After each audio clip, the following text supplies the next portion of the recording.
நிச்சயமாக தேவ சமூகத்தில் எவ்வளவு தூரம் நாம் அமர்ந்திருக்கிறோமோ அது நம்முடைய வாழ்க்கைக்கு மிகவும் பலனாய் மாறிக்கொண்டே இருக்கும். எத்தனை பேர் ஆமேன் சொல்றீங்க?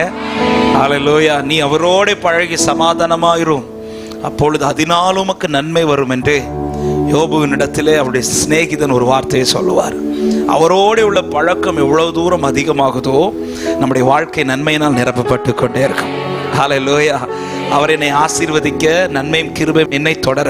தாவீது சொல்றான், நன்மையும் கிருபையும் இதெல்லாம் தொடரணும்னா நான் அவரை மெய்ப்பராய் என் முன்னாடி நிறுத்தி நான் அவரை தொடரணும். ஹல்லேலூயா. நான் அவரை தொடர்ந்து போனால் என்னை தொடர வேண்டியதெல்லாம் தொடர்ந்து கொண்டே இருக்கும். ஆமென் சொல்லுங்க பார்க்கலாம். நம்ம பிரச்சனை நன்மையை தொடர்றோம், நீ அவரை தொடரு, நன்மை உன்னை தொடர்ந்து வந்து கொண்டே இருக்கும். எத்தனை பேர் ஆமென் என்று சொல்றீங்க? அதிசயம் சீமையினர் இம்மட்டும் கிருபையாய் கர்த்தர் நம்மை நடத்தி கொண்டிருக்கிறார். எத்தனை பேர் உண்மையா சொல்ல முடியும்? நான் நடக்கல, அவர் தான் என்ன நடத்துறார் சொல்றார். ஹல்லேலூயா. நீ நல்லவர், சர்வ வல்லவர், உம்மை போல் வேறு தேவனில்லை. நீ நல்லவர், சர்வ வல்லவர், உம்மை போல் வேறு கரங்களை உயர்த்தி சத்தமாய் ஹல்லேலூயா, ஹல்லேலூயா, ஹல்லேலூயா, ஹல்லேலூயா, ஹல்லேலூயா, ஹல்லேலூயா, ஜீசஸ், ஹல்லேலூயா. மறுபடியும் இந்த வார்த்தையை சொல்லுங்க. நீ நல்லவர், நீ நல்லவர், சர்வ வல்லவர், உம்மை போல் யாருமே இல்ல ஆண்டவரே, நீர் ஒருவரே என்னை நடத்துகிறீர். நீ சொல்லுங்க, நல்லவர்னு சொல்லுங்க. இந்த வார்த்தையை இருதயத்திலிருந்து இந்த வார்த்தை எழும்பட்டு. உம்மை போல் வேறு தேவனில் சத்தமாய் ஹல்லேலூயா, ஹல்லேலூயா, ஓ ஹல்லேலூயா, ஹல்லேலூயா, இயேசுவே, ஹல்லேலூயா, என் தேவனே, ஹல்லேலூயா. எத்தனை பேர் இந்த பகல் நேரத்தில் உண்மையா சொல்ல முடியும்? கர்த்தர் தான் என்னை நடத்தி கொண்டிருக்கிறார் சொல்றவங்க மாத்திரம் ஹல்லேலூயா.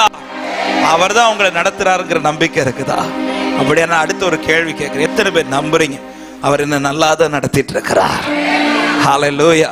தேவன் நடத்துகிற பாதைகள் என்பது எல்லாரையும் ஒரே பாதையில் நடத்துகிறாரா என்று கேட்டால் இல்லை. ஒவ்வொருத்தரையும் கர்த்தர் ஒவ்வொரு விதத்தில் நடத்துகிறார். இல்லை, நான் நடக்கிற பாதையில் அல்ல நீங்கள் நடப்பது, நீங்கள் நடக்கிற பாதையில் அல்ல நான் நடப்பது. ஆனா கர்த்தர் சில சிச்சுவேஷன்ஸை நம்ம வாழ்க்கையில் அனுமதிக்கும் போது ஒரு தேவ பிள்ளை எதை புரிந்து கொள்ளணும்னா, ரோமர் 8:28 அன்றியும் அவருடைய தீர்மானத்தின்படி அழைக்கப்பட்டவர்களாய் அவரிடத்தில் அன்பு கூறுகிறவர்களுக்கு சகலமும் நன்மைக்கு ஏதுவாகவே நடந்து கொண்டிருக்கிறது. ஆமென். என்னை எந்த ஒரு பாதையில கற்றுக்கொண்டு விட்டாலும் அந்த பாதை எப்படி பார்க்கணும்னா இது நன்மைக்காக. ஆமென். அதை சந்திப்பது அல்லது அதை ஃபேஸ் பண்ணுவது என்பது அது ஈஸி கிடையாது. ஆனா தேவன் எல்லாவற்றையும் ஒரு முகாந்திரம் இல்லாமல் அனுமதிக்க மாட்டார். கடந்த ஒரு சில மாதங்களாகி போகிற இடத்துல சொல்ல வைக்கிற ஒரு வார்த்தை, எல்லாரையும் நடத்துறது போல சில வேளை நம்மளை நடத்தாம நம்மளை கொஞ்சம் வித்தியாசமா நடத்துவார். ஆமென். மற்றவர்களுக்கெல்லாம் சில பாதைகள் ஈஸியா கடந்துருவாங்க. ஆனா நமக்கு சில பாதைகள் ஆண்டவர் கொஞ்சம் புரியும்படி சொல்லணும்னா ஆண்டவர் அற்புதத்தை செய்வார் பாருங்க. அவர் செய்த அற்புதத்தில் ஒரு அற்புதம் தான் மரித்தவர்களை உயிரோடு எழுப்புறார். யாரெல்லாம் எழுப்பினார்? யவீரு மகளை எழுப்புறார், லாசரு எழுப்புறார், விதவையின் மகனை எழுப்புறார். இந்த 3 வீட்டில் நடந்த அற்புதம் என்பது ஒரு அற்புதம். என்ன அற்புதம்? இறந்தவங்களை உயிரோடு எழுப்புறார். ஆனா இந்த 3 வீட்டில் கர்த்தர் செய்தது கொஞ்சம் வித்தியாசம். யவீரு வீட்டிலையும் இந்த விதவையின் வீட்டிலையும் இமிடியேட்டா செஞ்சார். அந்த வீட்டில் அழுகை என்பது ரொம்ப நேரம் போகல. அந்த வீட்டில் அழுகை என்பது ரொம்ப நாள் நீடிக்கல, கொஞ்ச நேரம். ஆனா லாசர் வீட்டில் அந்த அழுகை என்பது 4 நாட்கள் நீடிச்சு. என்னை ரொம்ப ஆச்சரியப்படுத்தினது, யவீரு யாருன்னே தெரியாது, அந்த விதவையும் யாருன்னே தெரியாது. யவீரு கூட்டத்தோடு ஆண்டவர் எல்லா ஜனங்களையும் பார்க்க வந்தபோது ஓடி வந்து பாதத்தை பிடிச்சிட்டாரு. அவன் கண்ணீரை பார்த்துட்டு உடனே வீட்டுக்கு போயிட்டார். ஆண்டவர், நீ யாருன்னு கேட்கல, இதுக்கு முன்னாடி என்ன ஃபாலோ பண்ணியான்னு கேட்கல, உனக்கு என்ன எனக்கு ஒன்று தெரியாது, ஒன்றும் சொல்லலை, கூப்பிட்ட உடனே கிளம்பி போயிட்டார் ஆண்டவர். எவ்வளோ ஊழியங்கள் இருக்கு, எவ்வளோ ஜனங்கள் வந்து இருக்கிறாங்க, அந்த ஜனத்தெல்லாம் உட்கார வச்சுட்டு அவர் கிளம்பி போயிட்டார். வீட்டில் போறாரு, பிள்ளை போகிற வழியிலே நியூஸ் வருது, பிள்ளை இறந்து விட்டார்னு. ஆண்டவர் உடனே இமிடியேட்டா வீட்டுக்குள்ள போறாரு, பிள்ளை கையை பிடிக்கிறார், எழுப்பி விட்டார். அந்த விதவையின் பகலை பாருங்க, விதவை யாருன்னு தெரியாது, விதவை கேட்க கூட இல்லை, என் பிள்ளை உயிரோடு எழுப்புங்கன்னு கேட்கல, அவரா பார்த்து மனம் இறங்கி தொட்டு எழுப்பிட்டார். ஆனா இந்த மார்த்தாள் மரியாள் வீடை குறித்து வேதம் சொல்லுகிறது, அவர் அன்பா இருந்த வீடு. யோவான் 10 எடுக்க வேண்டாம், யோவான் 11 இருக்கு, அவர் நேசித்திருந்த குடும்பம். அப்படிதான் இருக்கும். மார்த்தாள் மரியாள் லாசரு. அதுவும் பாருங்க, லாசரு வியாதியா இருக்கும் போதே மார்த்தாள் சொல்லி விடுறாங்க 2 பேரை. அவங்க வந்து இயேசுட்ட சொல்றாங்க, லாசரு வியாதி, உம்முடைய சிநேகிதனாகிய லாசரு, அப்படிதான், உம்முடைய சிநேகிதனாகிய லாசரு வியாதியா இருக்கிறான். அப்படி சொன்ன உடனே அவங்க கிட்ட கூட சொல்லல, அவங்க கிட்ட சொல்லி விட்டு இருந்தா கூட அவங்க மார்த்தாள்கிட்ட போய் சொல்லியிருப்பாங்க, 4 நாள் தாண்டி ஆண்டவர் வருவாரு, அப்படி ஒரு நம்பிக்கையான வார்த்தையை கொடுத்திருப்பாங்க. இவங்களுக்கும் ஒரு நம்பிக்கை இருந்திருக்கும். ஆனா அவங்க கிட்ட எந்த வார்த்தையை சொல்லாம சீஷர்களை பார்த்து சொல்றாரு, லாசரு மரிப்பான். ஆனா கர்த்தருடைய மகிமை, ஆண்டவர் இதை அவங்க கிட்ட சொல்லி விட்டு இருக்கலாமே ஆண்டவரே. சொல்லிட்டு அடுத்து 6வது வசனத்துல இப்படி இருக்கு, பின்னும் 2 நாள் அவர் அங்கேயே. இதுதான் புரியல, யாருக்கெல்லாமோ உடனே செய்றீங்களே, கேட்டா உடனே நான் நேசிக்கிறேன்றீங்க, கேட்டா நீ என் பிள்ளைங்கிறீங்க, கேட்டா எப்ராஹிமே நான் உன்னை எப்படி கைவிடுவேன்றீங்க, யாக்கோபே நான் உன் வலது கரத்தை பிடிச்சிருக்கிறேன்றீங்க, ஆனா எனக்கு மட்டும் என் ஆண்டவர் தாமதிக்கிறீங்க. ஆமே, இதுதான் பல நேரத்துல இன்னைக்கு நிறைய பேருக்கு கேள்வி. யாருக்குள்ளாமோ செய்யறாங்க ஆண்டவர். யவீரு வந்து கேட்ட உடனே வீட்டுக்கு போறாரு, விதவையின் வழியில பார்த்து, அது நகரத்தை தான், அதாவது கொஞ்ச நேரத்துல அந்த பிள்ளை அடக்கம் பண்ண போற, அதுக்கு முன்னாடி கை வச்சு எழுப்பிட்டார்.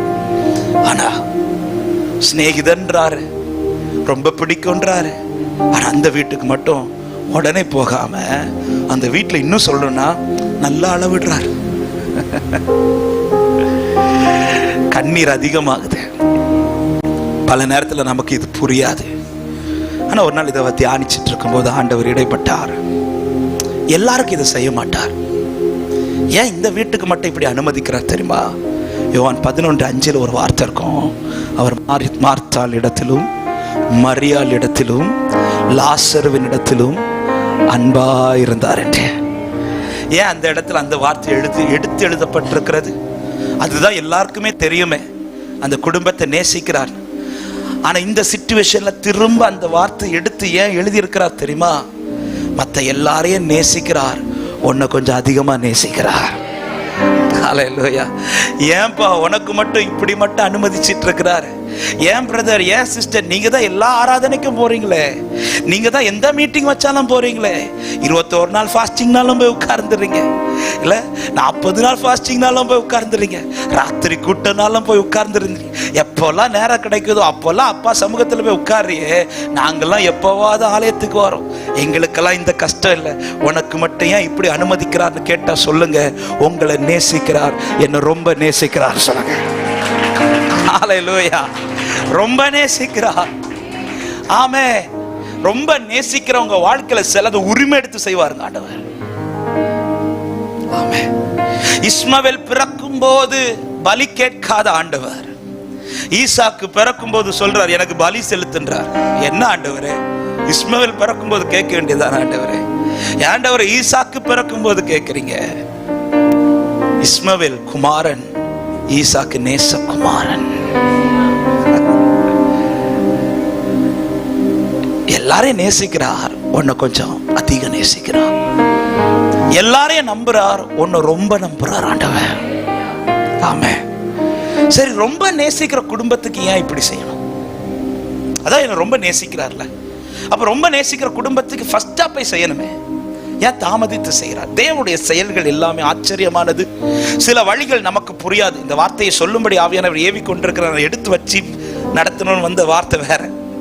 இன்னைக்கு காலையில் எங்கள் சர்ச்சில் ஒரு வார்த்தையை பேசி நடத்தின ஆராதனை, அதே வச்சு ஆராதனை நடத்தி செய்திக்குள்ளே போனச்சு. ஆனால் ஆண்டு இந்த வார்த்தையை பேச வச்சிட்டு இருக்கிறார். யாரோடு பேசிட்டு இருக்கிறாருன்னு தெரியல.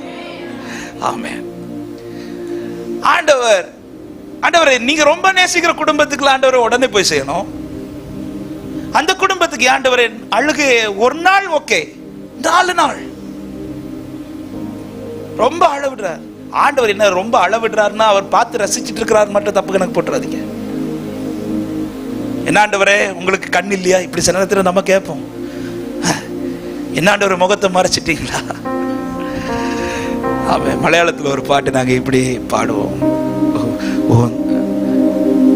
என்ன பாட்டு? அந்த பாட்டு மறந்துச்சு. என்ற முகம் வாடியா தெய்வத்தின் முகம் வாடும்,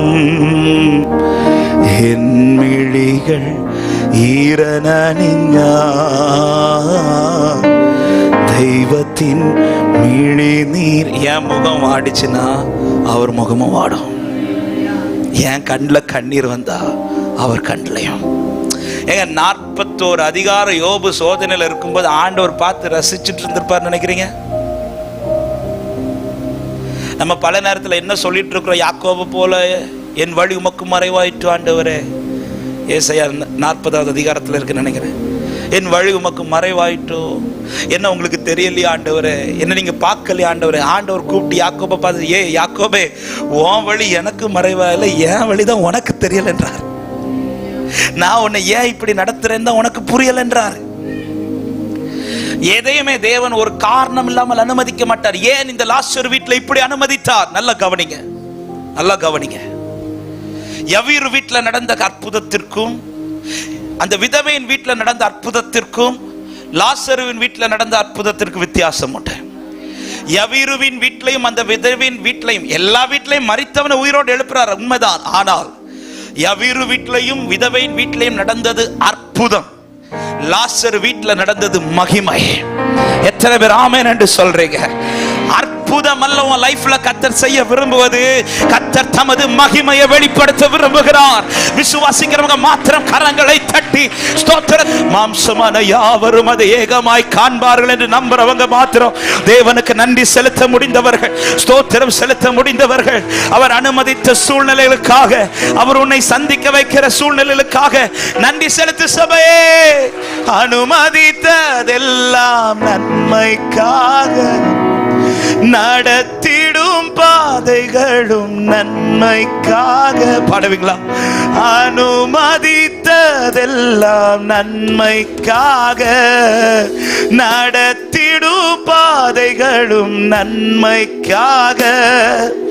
அதின் காலத்தில் நேர்த்தியாய் செம்மையா எனக்கான யாவும் செய்து முடிப்பீர். அதின் காலத்தில் நேர்த்தியாய் செம்மையா எனக்கான யாவும் செய்து முடிப்பீர். உங்க கைகள் குறுகவில்லை, உம்மால் கூடா. தெரிந்தவர்களே கூட சேர்ந்து வார்த்தை சொல்லுங்க பார்க்கலாம். உங்க கைகள் குறுகவில்லை, உம்மால் கூடா எதுவும் இல்லை. இயேசுவால் கூடா எதுவும் இல்லை. இயேசுவால் கூட. அப்படி எழுப்பி நிற்பீங்களா ஒரு சில நிமிடங்கள்? எத்தனை பேர் உள்ளத்திலிருந்து நன்றி செலுத்த முடியும்? இந்த பகல் நேரத்தில் என்ன செய்ய போறான ஒரு சில நிமிடங்கள் கர்த்தருடைய வார்த்தை கேட்பதற்கு முன்பாக கர்த்தருடைய நடத்துற பாதைக்காக இந்த வார்த்தையை சொல்லி நடத்தும்படி ஆவியானவர் ஏவி கொண்டிருக்கிறார். நீ என்னை நம்பி நடன்றார் ஆண்டவர். உன்னை நடத்துற பாதை நன்மைக்கு என்பது. எத்தனை பேர் 2 கரங்களை முடிந்தால் உயர்த்து உண்மையா நன்றி செலுத்த முடியுமா? இவ்வளவு நாள் கேள்வி கேட்டுட்டு ஆண்டவரே புலம்பிட்டேன் அப்பா, ஆனா இன்னைக்கு நான் சொல்றேன், நீர் என்னை நன்மையாகவே நட. இன்று சிலது புரியாது சகோதரி, இன்று சிலது புரியாது சகோதரா, ஆனா நீ நம்பி நடந்து பார், நீ நம்பி ஸ்டெப் எடுத்து வச்சு பார். ஒரு நாள் வரும்போது நீ சொல்லுவார், இதற்காகவே தேவன் என்னை இதுவரைக்கும் கொண்டு வந்தார், இதற்காகவே தேவன் என்னை மட்டும் நடத்தினார். உன்னை சில பாதையில நடக்க வைக்கிறது 4 பேருக்கு கர்த்தர் யார் என்பதை காண்பிக்கும்படியாக. உன் நிமித்தம் கர்த்தர் தமது மகிமை வெளிப்படுத்தும்படியாக, அவர் உன்னில் அன்பாக இருக்கிறதை அறிந்து கொள்ள வைக்கும்படியாக, உன்னோடு கூட இருக்கிறவர் சாதாரணமானவர் அல்ல என்பதை அறிந்து கொள்ளப்படுவதாக.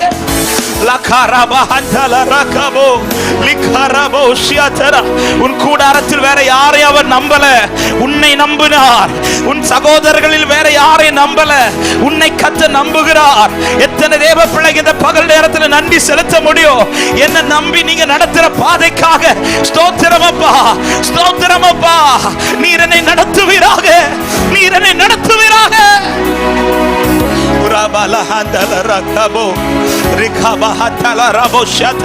அப்படியே ஸ்தோத்திரம் பண்ணுங்க. தேவ ஆவியானவர்களை பலப்படுத்துவார், தேவ ஆவியானவர்களை பலப்படுத்துகிறார். இது ஒரு புதிய பலத்தினருடைய இடைக்கட்டுப்படி. இது ஆவியான உன் நடுவில் உலாவிக் கொண்டிருக்கிறார். நீ நிற்கும்படியான ஒரு தேவ பல, நீ நடக்கும்படியான ஒரு தேவ பல, உன்னை திடப்படுத்துகிற ஒரு தேவ பல இது உன்னதத்திலிருந்து உண்மையில் ஊட்டப்பட்டு கொண்டிருக்கிறது. நீ நில்லு, நீ நின்று கொண்டே இரு.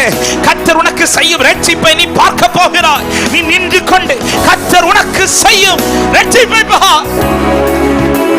ரிபாலா அந்தலர லிகாராபாலா லேப்ரோ பாபா ஷாத்துலரோ ரிகா. நம்புறியா சபை, நம்புறியா சபையே, நம்புறீங்களா சகோதரா, நம்புறீங்களா சகோதரி? என் தகப்பன் தீமைக்கல்ல நன்மைக்கு ஏதுவாகவே என்னை நடத்தி கொண்டிருக்கிறார். அவர் உன்னை பார்க்க வைத்தது ஒன்று, நீ இழந்தது ஒன்று வீணல்ல. உன் கைவிட்டு போன சிலதை குறித்து கலங்காதே. சவுல்ட்ட சொல்ற, நீ தரித்து நில், நீ தரித்து நில். நான் உனக்கு கர்த்தருடைய வார்த்தை அறிவிக்கிறேன். சில உள்ளத்தோடு கர்த்தருடைய ஆவியானவர் இடைப்பட்டு கொண்டிருக்கிறார். உன் கேள்விகளுக்கான பதில தான் கர்த்தர் பேசிக் கொண்டிருக்கிறார். உன் கேள்விகளுக்கான பதில் வந்து கொண்டிருக்கிறது. என் ஆண்டவரை எனக்கு மட்டும் இப்படி, என் ஆண்டவர் என் குடும்பத்தில் என்ன மட்டும் இப்படி நடத்துறீங்க? ஆண்டவர் முதல் சொல்ற வார்த்தை, உன் குடும்பத்தில் ஒன்னதான் அவர் ரொம்ப நம்புறார். உன் குடும்பத்தில் ஒன்னதான் கர்த்தர் ரொம்ப நம்புகிறார். உன் குடும்பத்தில் கர்த்தர் ஒன்னதான் ரொம்ப நம்புகிறார். இந்த வார்த்தை சில உள்ளத்துக்கு தீர்க்க தரிசனமாய் கர்த்தர் பேசிக் கொண்டிருக்கிறார். உன் குடும்பத்தில் நான் ஒன்னதான் நம்புறேன்பா.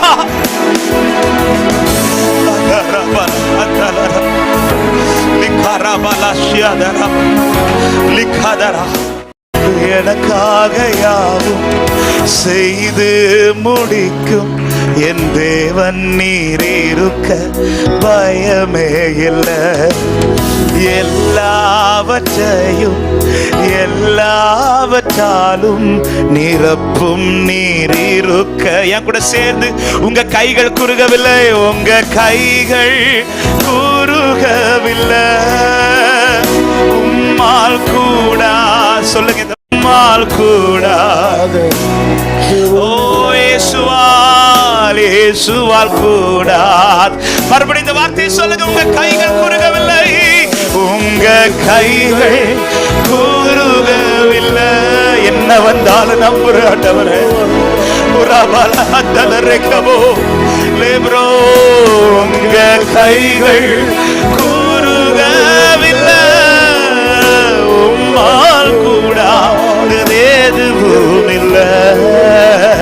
இயேசுவால் கூடாதது எதுவும் இல்லை. இயேசுவால், இயேசுவால் கூடாதது எதுவும் இல்லை. உம்மை போல புரிந்து கொள்ள யாரும் இல்லை.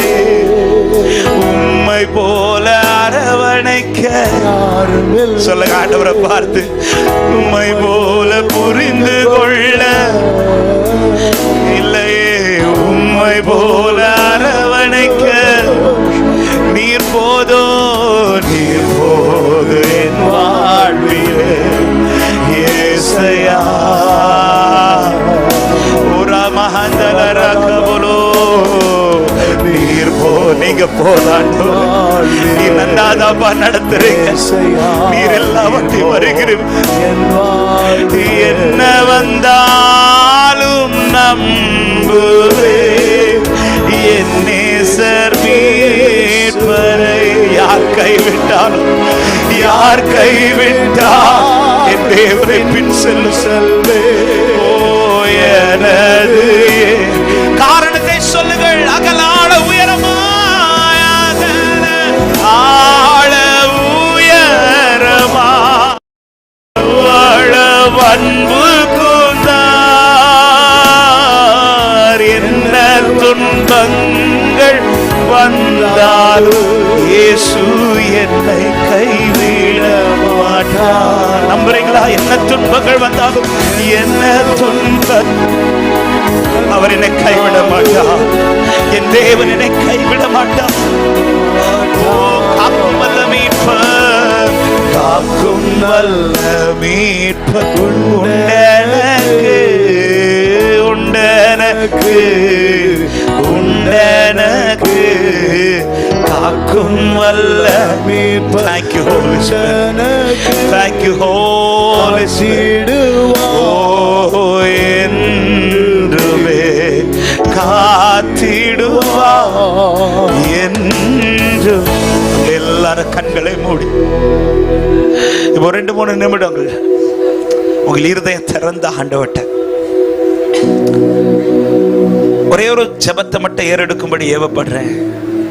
ஒன்னே ஒன்று கேளுங்க. ஆண்டவரே, எனக்கு நிற்க பலன் தாங்கப்பா, நிற்க பலன் தாங்க.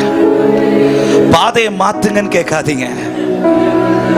நீங்க நடத்துற பாதையில நிற்க எனக்கு பலன் தாங்க ஆண்டவரே. எனக்கு இப்படி இப்படி செய்யுங்கன்னு கேட்காதீங்க. ஏன்னா எல்லாவற்றையும் அவர் ஏற்கனவே பார்த்து வைத்திருக்கிறார். தீமைக்கல்ல அவர் உன்னை நடத்துவது. உன்னை விட்டு சில வஸ்திரங்கள் உரிந்தது யோசேப்பே. உன்னை அவமானப்படுத்துறதுக்கு கிடையாது யோசேப்பே. உனக்காய் ஒரு வஸ்திரம் ஆயத்தப்படுத்தப்பட்டிருக்கிறது. உனக்காய் தேசத்தில் ஒரு வஸ்திரத்தை அவர் ஆயத்தப்படுத்தி இருக்கிறார். அவர் ஆயத்தப்படுத்தின சில நன்மை நீ பார்க்கும்படி சில காரியத்தை நீ இழந்திருக்கிறாய். அதை குறித்து நீ கலங்காதே. உன் காயங்கள் அவருக்கு தெரியும். நீ எதுல அழுகிறாய் என்பது அவருக்கு தெரியும். நீ எதுல உடைந்திருக்கிறாய் என்பது அவருக்கு தெரியும். எதை செய்யணும்னு அவருக்கு தெரியும். எதை செய்யணும்னு அவருக்கு தெரியும். செய்யணும் என்று எதிர்பார்த்து சொல்லுங்க. நீர் சொன்ன வார்த்தைய, நீர் சொன்ன வார்த்தைய பிடித்து கொண்டு, நீர் சொன்ன வார்த்தைய பிடித்து கொண்டு உங்க முகத்தையே நோக்கி, உங்க முகத்தையே, உங்க முகத்தையே அற்புதம் செய்யுங்க பாருங்க. வாழ்க்கையில உண்மைதான், உண்மைதான் நம்பி இருக்கோம் இயேசுவா. அற்புதம் செய்யுங்க பாருங்க. வாழ்க்கையில உண்மைதான், உண்மைதான் நம்பி இருக்கோம். கேளு சபை, அற்புதம் செய்யுங்க, அற்புதம் செய்யுங்கப்பா. வாழ்க்கையில பாருங்க, என் தேவனுடைய இரக்கம் வெளிப்படட்டும். ஓ, அற்புதம் செய்யுங்கப்பா. உண்மைதான், உண்மைதான் நம்பி இருக்கோம் இயேசுவா.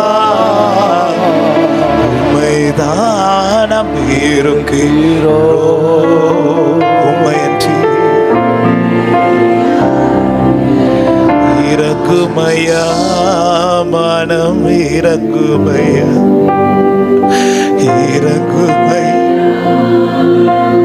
கைவிட மாட்டா, கைவிட மாட்டா, கைவிடவே மாட்டா.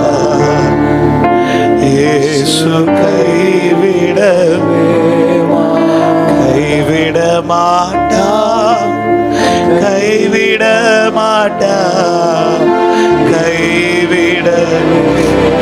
Thank you Jesus. இயேசு கைவிடவே.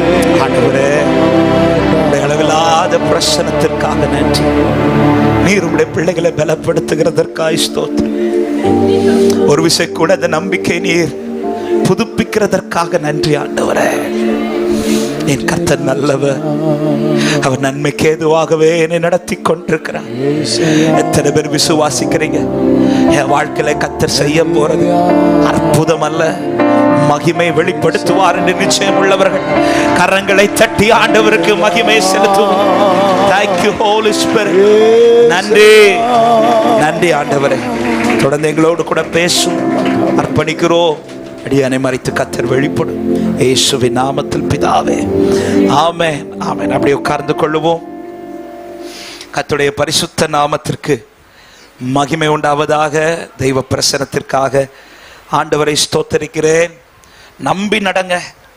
கர்த்தர் உண்மை உள்ளவர், பட்சபாதம் உள்ளவர் அல்ல. ஹல்லேலூயா. நாம் குறித்த காலத்தில் சிலவைகள் நடக்காமல் இருக்கலாம், ஆனால் கர்த்தர் குறித்த காலத்தில் எல்லாமே நடக்கும். எத்தனை பேர் நம்பி ஆமென் சொல்றீங்க? உலகத்துக்குன்னு ஒரு கால்குலேஷன் இருக்கு. இந்த காலத்துக்குள்ள நடந்தா உண்டு, இந்த காலத்திற்குள்ள இது நிறைவேறினா உண்டு. அதனாலதான் மார்த்தாளும் மரியாளும் ஆண்டவர் உயிரோடு எழுப்பு வரும்போது அவன் சொன்ன வார்த்தை 4 நாள் ஆயிட்டு ஆண்டவரே, 4 நாள் ஆயிட்டு. ஏன் அந்த வார்த்தையை சொல்றாங்கன்னா, யூதர்களுக்கு ஒரு வழக்கம், ஒரு நம்பிக்கை உண்டு. அது என்ன நம்பிக்கைன்னா, ஒருத்தங்க மரித்து 3 நாட்கள் அந்த சரீரத்துக்கு மேலதான் அந்த ஆவி சுத்திட்டே இருக்கும்ட்டு அவங்களுக்கு ஒரு மூட நம்பிக்கை. இப்ப மார்த்தாளும் மரியாளும் என்ன சொல்றாங்க? 4 நாள் ஆயிட்டு. அப்படின்னா என்ன அர்த்தம்? ஆண்டவரே, ஒரு நாளுக்கு முன்னாடி வந்திருந்தா கூட சுத்திட்டு இருக்கிற ஆவி பிடிச்சு உள்ள உட்கார வச்சிருக்கலாம். இப்போ அவங்க கால்குலேஷன்லாம் தாண்டிடுச்சு. இப்ப 4 நாள் ஆயிட்டு ஆண்டவரே, இனி எங்க போய் அந்த ஆவியை பிடிச்சு? ஆமென். ஒரு தேவ பிள்ளைக்கு இந்த ஒரு தெளிவு இருக்கும். நான் குறித்த காலம் அல்ல, மனுஷங்க குறிக்கிற காலத்திலும் அல்ல, என் கர்த்தர் குறித்த காலத்தில் எனக்கானது நடக்கும். ஆபிரகாமுக்கு வார்த்தை கொடுக்கும் போதே, இன்னைக்கு கூட வாசிச்சோமே வாக்குத்தத்தமா இல்ல, ஆதியாகமம் 12:2 அந்த வார்த்தையை கொடுக்கும் போதே ஆண்டவர் 2 காரியத்தை பிக்ஸ் பண்ணிட்டார். என்ன பிக்ஸ் பண்ணிட்டார்? இந்த வார்த்தை எப்போ நிறைவேற வேண்டும் என்பதை பிக்ஸ் பண்ணிட்டார். 2வது ஒரு காரியம் அவருக்கு தெரியும், இது நிறைவேறும் போது ஆபிரகாமின் சரீரமும் சாராளின் சரீரமும் செத்து இருக்குங்கிறதும் அவருக்கு. அதனாலதான் அந்த சரீரம் செத்த நிலையிலே வந்து ஆண்டவர் ஆபிரகாம்கிட்ட பேசும்போது முதல் சொல்ற வார்த்தையே, நான் சர்வ வல்லமை உள்ள தேவன். அப்படிதான் பேசுவார். ஏன் இந்த வார்த்தையை சொல்றானா, இப்ப நான் பேச போறது ஆபிரகாம் உடனே அக்செப்ட் பண்ணுவார்னு கிடையாது. அதனாலதான் 12வது அதிகாரத்தில் ஆமேன் என்று சொல்லி புறப்பட்ட ஆபிரகாம் 17வது அதிகாரத்தில் ஆண்டவர் அதே வார்த்தையை பேசும்போது அவன் முகங்குப்புற விழுந்து நகைத்தான் என்று வேதம் சொல்லுகிறார். ஏன்னா இப்ப சரீரம் செத்து இருக்கு, வயதாயிடுச்சு, இப்ப நம்ப முடியல. ஆபிரகாம் இந்த வார்த்தைகளை பேசுவதற்கு முன்னாடியே ஆண்டவர் சொல்ற, நான் சர்வ வல்லமை உள்ள தேவன். அப்படின்னா என்ன அர்த்தம்? ஆபிரகாமே, உனக்கு வயசாயிடுச்சுன்னு என் வார்த்தை நிறைவேறாமலாம் போகாது, என் வல்லமையிலே நான் சொன்ன வார்த்தை நடக்கும். எனவேதான் ஒரு தேவ பிள்ளைங்க ஒரு காலத்தை பார்த்து, சூழ்நிலையை பார்த்து, நம்ம பலனை பார்த்து தேவனுடைய வார்த்தை இனி நடக்காது அப்படின்னு நம்மளே குறுக்க கூடாது. நம்முடைய கர்த்தர் சர்வ வல்லமை உள்ள தேவன். ஆமென் சொல்லுங்க பார்க்கலாம். கர்த்தர் உங்களை ஆசீர்வதிப்பாராக. இந்த பகல் நேரத்தில் உங்கள் நடுவில் பேசும்படி ஆவியானவர் நினைப்பூட்டின ஒரு வசனத்தை வைத்து சில காரியங்களை உங்கள் நடுவில் நான் பேசி செபிக்க விரும்புகிறேன். எடுத்து வாசிக்கலாம். சங்கீதம் 17வது சங்கீதத்தின் 5வது வசனத்தை ஒருவர் வாசியுங்கள். 17வது சங்கீதத்தின் 5வது வசனம். என் காலடிகள் வழுவாதபடிக்கு என் நடைகளை உமது வழிகளில் ஸ்திரப்படுத்தும். கரங்களை உயர்த்தி ஆமென் என்று சொல்லுங்க பார்க்கலாம். தாவீது ஜெபித்த ஜெபங்களில் ஒரு முக்கியமான ஜெபம் இது. அழகான வார்த்தை. கடந்த 1 மாதங்களுக்கு முன்பாகவே இந்த வார்த்தை கொண்டு என்னோடு கர்த்தர் இடைப்பட்டார். இந்த நாளிலே பேசும்படி கடந்த நாளில் ஜெபிக்கும் போது ஆண்டவர் இதே வார்த்தையை ஞாபகப்படுத்தினார். இந்த ஜெபம் என்னவென்றால், என் காலடிகள் வழுவாதபடிக்கு என் நடைகளை உமது வழிகளில் ஸ்திரப்படுத்தும். ஆங்கில மொழிபெயர்ப்புல ஒரு மொழிபெயர்ப்புல இப்படி அதனுடைய அர்த்தம் கொடுக்கப்பட்டிருக்கிறது. நான் என் வாழ்வில் அலையாதபடிக்கு என் வழிகள் நன்றா இருக்க நான் நடக்க வேண்டியது என் வழிகளில் அல்ல ஆண்டவரே, உம்முடைய வழிகளில் நடக்கணும். நான் ஹல்லேலூயா. என் வழி, அதாவது தேவன் எனக்கென்று சிலதை ஆயத்தம் பண்ணி வைத்திருக்கிறார்.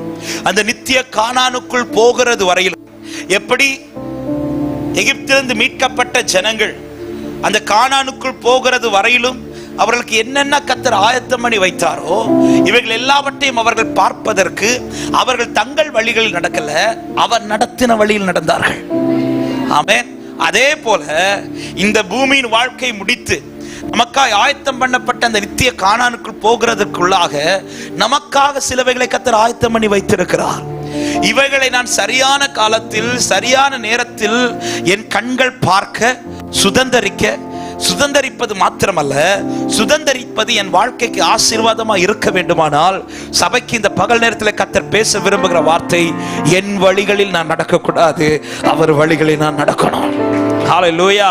அதுதான் தாவீது ஜெபிக்கிற, ஆண்டவரே என் கால்கள் வழுவாதபடிக்கு, நான் அலையாதபடிக்கு என்னை உம்முடைய வழிகளில். ஆமென். நம்ம பொதுவா ஜெபிக்கிறது, ஆண்டவர் என் வழியை சரி பண்ணுங்க, அப்படிதான் ஜெபிப்போம். ஆனா தாவீது என்ன சொல்றாருன்னா, ஆண்டவர் நான் என் வழியில நடக்காதபடி உம்முடைய வழியில் நடக்க என் கால்களை உறுதிப்படுத்துவீராக. இந்த சத்தத்தை கேட்டுக்கொண்டிருக்கிற அன்பு சகோதர சகோதரி, ஒரு வார்த்தையை சொல்லி நான் வார்த்தைக்குள் போக விரும்புகிறேன். வாழ்க்கையில அலையாமல் தேவன் நியமித்த பாதையில் நான் சரியாய் நடப்பேனே ஆனால் எனக்கு குறிக்கப்பட்டவைகளை குறித்த காலங்களில் என் கண்கள் பார்த்து கொண்டே இருக்கும். ஹல்லேலூயா. இல்லை என்றால் நான் அலைந்து கொண்டே இருப்பேன். ஆபிரகாம் கொடுத்த தண்ணீரை, துருத்தி தண்ணீரை எடுத்துக்கொண்டு ஆகார் தன் வழியில் போகிறான்.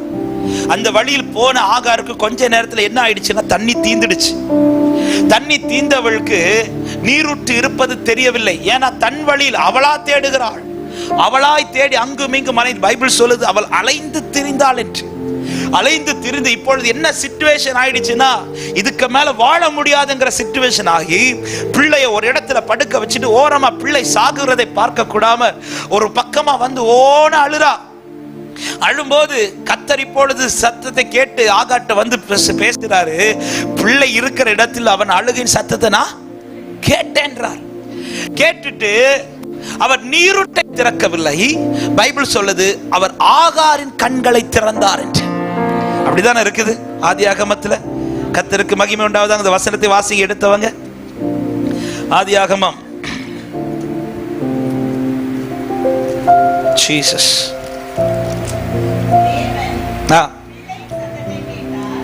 21வது அதிகாரத்தின் 17வது வசனத்தில் சொல்லப்படும், தேவன் பிள்ளையின் சத்தத்தை கேட்டார்.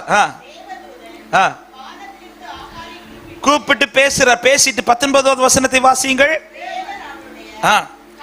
கண்களை திறந்தார். துருத்திய திறக்கல, நீருட்டை திறக்கல, கண்களை திறக்கிறார்.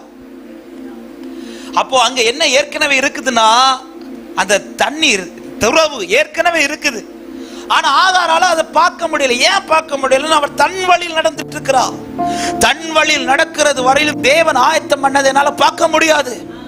எப்பொழுது அவர் சமூகத்தில் அமர்ந்து என் கால்கள் அவர் வழியில் நடக்க துவங்குகிறதோ, இல்லாத இடத்திலும் சில அற்புதங்களை என் கண்களில் கர்த்தர் காணப்படி கொண்டே இருப்பார். ஹல்லேலூயா. சபை, இந்த வார்த்தைகளை நன்றாய் கவனியுங்கள்.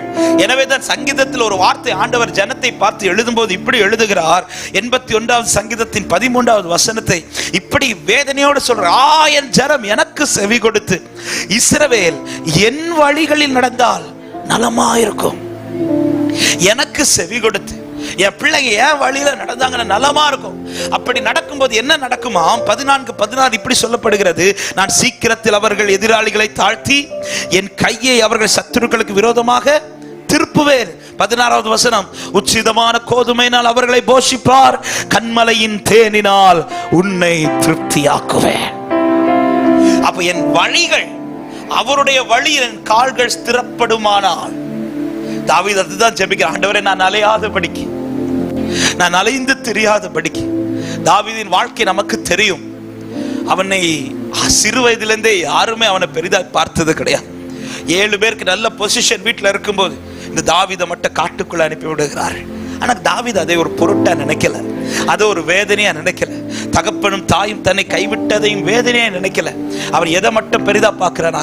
கர்த்தரை பெரிதாய் பார்க்கிறார், கர்த்தருடைய வழியை பெரிதா பார்க்கிறார். அந்த தாவீதை வேதம் சொல்லுகிறது, எல்லாவற்றிலும் ஜெயமாய் கர்த்தர் மாற பண்ணி கொண்டே இருந்தார். ஹல்லேலூயா. நம்முடைய வழி எப்படி இருக்கிறது? இந்த வார்த்தை பேசும்போதே ஆரம்பத்தில் ஒரு கேள்வி உங்க முன்னாடி வைக்கிறேன். நான் இன்னைக்கு நடக்கிற வழி என் வழியில் நடக்கிறேனா அல்லது கர்த்தருடைய வழியில் நடக்கிறேனா? கர்த்தருடைய வழியில் நடக்கும்போது என்ன காரியம் உண்டாகும் என்றால், கர்த்தருடைய பிரியம் நம்ம மேல உண்டாகும். நம்முடைய வழி தேவனுக்கு பிரியமா இருந்தால் அவருடைய பாசமும் அவருடைய பிரியமும் நம்ம மேல இருக்கும். அவருடைய பிரியம் நம்ம மேல இருந்துச்சுன்னா நாம் சுதந்தரிக்க வேண்டியதை கர்த்தர் நம்முடைய கரத்துல சுதந்தரிக்க பண்ணுவார். கரங்களை உயர்த்தி ஆமென் என்று சொல்லுங்க பார்க்கலாம். அதுதானே யோசுவாவும் காலேபும் இப்படி சொல்லுகிறார்கள். என்னாகமம் 14வது அதிகாரம் அதனுடைய 8வது வசனத்தை வாசியுங்கள். என்னாகமம் 14:8. கர்த்தர் நம்மேல் பிரியமாயிருந்தால் அந்த தேசத்திலே நம்மை கொண்டு போய் பாலும் தேனும் ஓடுகிற அந்த தேசத்தை நமக்கு, ஆமென், வேவு பார்த்து வந்தவர்களில் 10 பேர் அதை சுதந்தரிக்க முடியாது என்று புலம்பிக் கொண்டிருக்கும் போது யோசுவாவும் காலேபும் நின்று ஒரே வார்த்தை தான் சொல்றாங்க. எப்பா, கர்த்தர் மட்டும் நம்ம மேல பிரியமா இருந்தார்னா அங்க எத்தனை சத்துருக்கள் இருந்தாலும் பரவாயில்ல, எப்படிப்பட்ட தடைகள் இருந்தாலும் பரவாயில்ல, நம்ம சுதந்தரிக்க வேண்டியதை நம் கரத்திலே கர்த்தர் சுதந்தரிக்க வைப்பார். ஹல்லேலூயா. தேவன் வைத்ததை ஒரு தேவ பிள்ளை சுதந்தரிக்கணும். வலது கரத்தை உயர்த்தி சொல்லுங்க, தேவன் வைத்திருக்கிறதை சுதந்தரிக்கணும். ஆமென். அதே நேரத்தில் ஒரு வார்த்தையை நான் இப்படி சொல்ல விரும்புகிறேன். எல்லாவற்றையும் தேவன் நமக்காய் ஏற்கனவே ஆயத்தப்படுத்தி வைத்திருக்கிறார். ஆமென் சொல்லுங்க பார்க்கலாம். அவர் பார்த்து வைத்தது எகிப்திலிருந்து வெளியில கொண்டு வந்துட்டு நடக்கிற வழியில் அல்ல அவர் கானானை உருவாக்கினது. அவர்களை எகிப்திலிருந்து மீட்கிறதற்கு முன்பாகவே மோசே கொண்டு சொல்ற அவர் பார்த்து வைத்த கானான். ஏற்கனவே பார்த்து வச்ச நன்மையதான் தம்முடைய ஜனத்துக்கு பார்க்க வைக்கிறார். அப்ப என் வாழ்க்கையில நான் எதை பார்க்க போறேன்? எனக்கு அவர் பார்த்து வைத்ததை தான் பார்க்க போறேன். அவர் பார்த்து வச்சதை தேவ பிள்ளைகள் பார்க்கணும். ஹல்லேலூயா. சீஷர்கள்ட்ட சொல்லிட்டு போகும்போது என்ன சொல்லிட்டு போறார்? நான் உங்களுக்காக ஒரு வாசஸ்தலத்தை ஆயத்தப்படுது. அப்ப அவர் பார்த்ததை தான் நம்மளை பார்க்க வைக்க விரும்புகிறார். அவர் பார்த்ததை நான் பார்க்க அவர் பாதையிலே நான் நடக்க வேண்டும். ஆமென். அவர் பாதையில் நடக்கிறவன், நேரம் போகிறபடி நான் செய்திக்குள் போக விரும்புகிறவன். அவர் பாதையில் நடக்கிறவன் தான் அவருக்கு பிரியமானவன். அவருக்கு பிரியமானவனிடத்தில் வெளிப்படுகிற 2 காரியங்களை சொல்லி நான் ஜெபிக்கிறேன். அவருக்கு பிரியமானவர் என்ன செய்கிறான்? ஏசாயா 48வது அதிகாரம் அதனுடைய 14வது வசனத்தை வாசியுங்கள். ஏசாயா 48:14.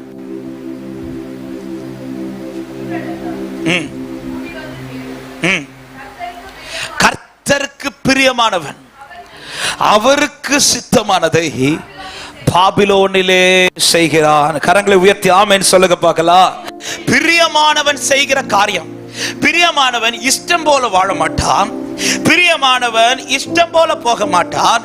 பிரியமானவன் பாபிலோன்ல எதை செய்வான் என்றால் அவருக்கு சித்தமானதை, அவருக்கு எது பிடிக்குமோ, அவர் எதை விரும்புகிறாரோ, எது செய்தால் என் தேவனை பிரியப்படுத்துமோ அவைகளை மட்டுமே பாபிலோனில் அவர் செய்து கொண்டிருப்பார். பாபிலோன் என்பது உலகத்திற்கு அடையாளம். பாபிலோன் என்பது எகிப்திற்கு அடையாளம். நாம் வாழுக இந்த உலகத்திலே அவருக்கு பிரியமானவன் என்ன செய்வான் தெரியுமா? அவருக்கு சித்தமானதை செய்வான். அவருக்கு சித்தமானதை செய்கிற அவன் பாத்திரம் எப்படிப்பட்டவனாய் இருப்பான்? அவன் ஒரு சில காரியங்களை நான் சொல்லி நான் உங்களுக்கு ஜெபிக்க விரும்புகிறேன். அவருக்கு பிரியமானதை நான் செய்யணும்னா முதல்ல அவர் செய்ததை நான் நினைக்கணும். ஹல்லேலூயா. எலிசாவை வந்து தெரிந்தெடுக்கும் போது எலிசாட்ட சொல்றார், வா என் பிறகு வான்னு சொல்லிட்டு எலிசாவின் மேல போர்வை விரிக்கும் போது எலிசா உடனே வந்து எலியாட்ட ஒரு வார்த்தை சொல்லுவாரு, நான் என் தகப்பன் வீட்டு வர போயிட்டு என் தகப்பனையும் தாயையும் முத்தமிட்டுட்டு வருகிறேன் என்று சொன்னதும் இருக்கிறவன் முத்தமிட்டுட்டு வாரேன்னு சொல்லிட்டு போனவன் ஊருக்கெல்லாம் விருந்து வச்சுட்டு பை சொல்லிட்டு எங்க போறார்னா எலியாவுக்கு பின் சென்று தன் இஷ்டம் போல நடக்கல்ல, எலியாவுக்கு ஊழியம் செய்ய பின்தொடர்கிறான். ஆவிக்குரிய கண்ணோட்டத்தோடு வார்த்தையை சொல்ல விரும்புகிறேன். கர்த்தர் செய்ததை யார் அதிகம் நினைக்கிறார்களோ அவர்களுக்கு தங்கள் இஷ்டம் போல நடக்க முடியாது. அவர் செய்ததை நினைக்கிறவனுக்கு தன் இஷ்டம் போல நடக்க முடியாது. அவர் செய்ததை நினைக்கிறவன் அவர் பின்னாக போவான். அவருடைய வழியில அவன் கால்கள் துடிக்கும், அவருக்காக செய்ய துடிக்கும். பாருங்க, லூக்காவிலே அவன் சுவிசேஷங்களில் ஒருவனை குறித்து கொடுக்கப்பட்டிருக்கிறது. மார்க் 10வது அதிகாரத்துல வழி அருகே ஒரு குருடன் இருக்கிறான். நன்றாய் கவனிங்க. அவன் வழி அருகே ஒருத்தன் இருக்கிறான், பர்த்திமேயு என்கிறவன். பிச்சை கேட்டு கொண்டிருக்கிறான். எல்லா நாளுமே அவன் அந்த இடத்துல தான் உட்கார்ந்து பிச்சை கேட்பான். 3 சுவிசேஷங்களிலும் இருக்கிறது. நான் இந்த மார்க் 10வது அதிகாரத்திலிருந்து சொல்ல விரும்புகிறேன். திடீர்னு திடீர்னு ஒரு நாள் எப்பொழுதும் இல்லாத ஒரு சத்தம் அன்னைக்கு கேக்குது. அந்த சத்தம் கேட்டதும் பக்கத்துல போறவங்கள்ட்ட கூப்பிட்டு கேட்கிறா, இங்க என்ன சத்தம்? உடனே கூட இருக்கிறவங்க எல்லாம் சொல்றாங்க, இயேசு இந்த வழியாய் வருகிறார். இது தெரிந்ததும் இந்த தருணத்தை சரியா பயன்படுத்துறான், சரியா பயன்படுத்தி கூப்பிடுகிறான், தாவீதின் குமாரனே எனக்கு இறங்கும்னு கூப்பிடுறான். பொதுவாக பிச்சைக்காரங்க எப்படி கூப்பிடுவாங்க? கரெக்டா கூப்பிடுறீங்களே, அம்மான்னு கூப்பிடுறான். அப்பா இப்பெல்லாம் அட்வான்ஸ் டேடி மம்மின்லாம் கூப்பிடல, ஜிபேயோட தான் வராங்களாமே. இப்ப அவ்வளவு அட்வான்ஸ் ஆகி, அப்போ இவ எல்லாரையும் எப்படி கூப்பிடுவா? அம்மா அப்பா. ஆனா இவரை மட்டும் எப்படி கூப்பிடுறா? ஏன் அப்படி கூப்பிடுறா?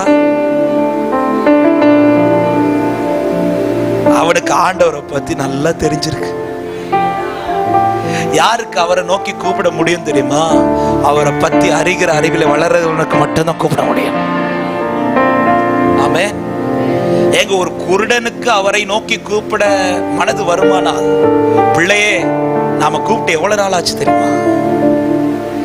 சும்மாலாம் ஜெபிக்க முடியாதுங்க, சும்மாலாம் உட்கார்ந்து அப்பான்லாம் கூப்பிட முடியாது.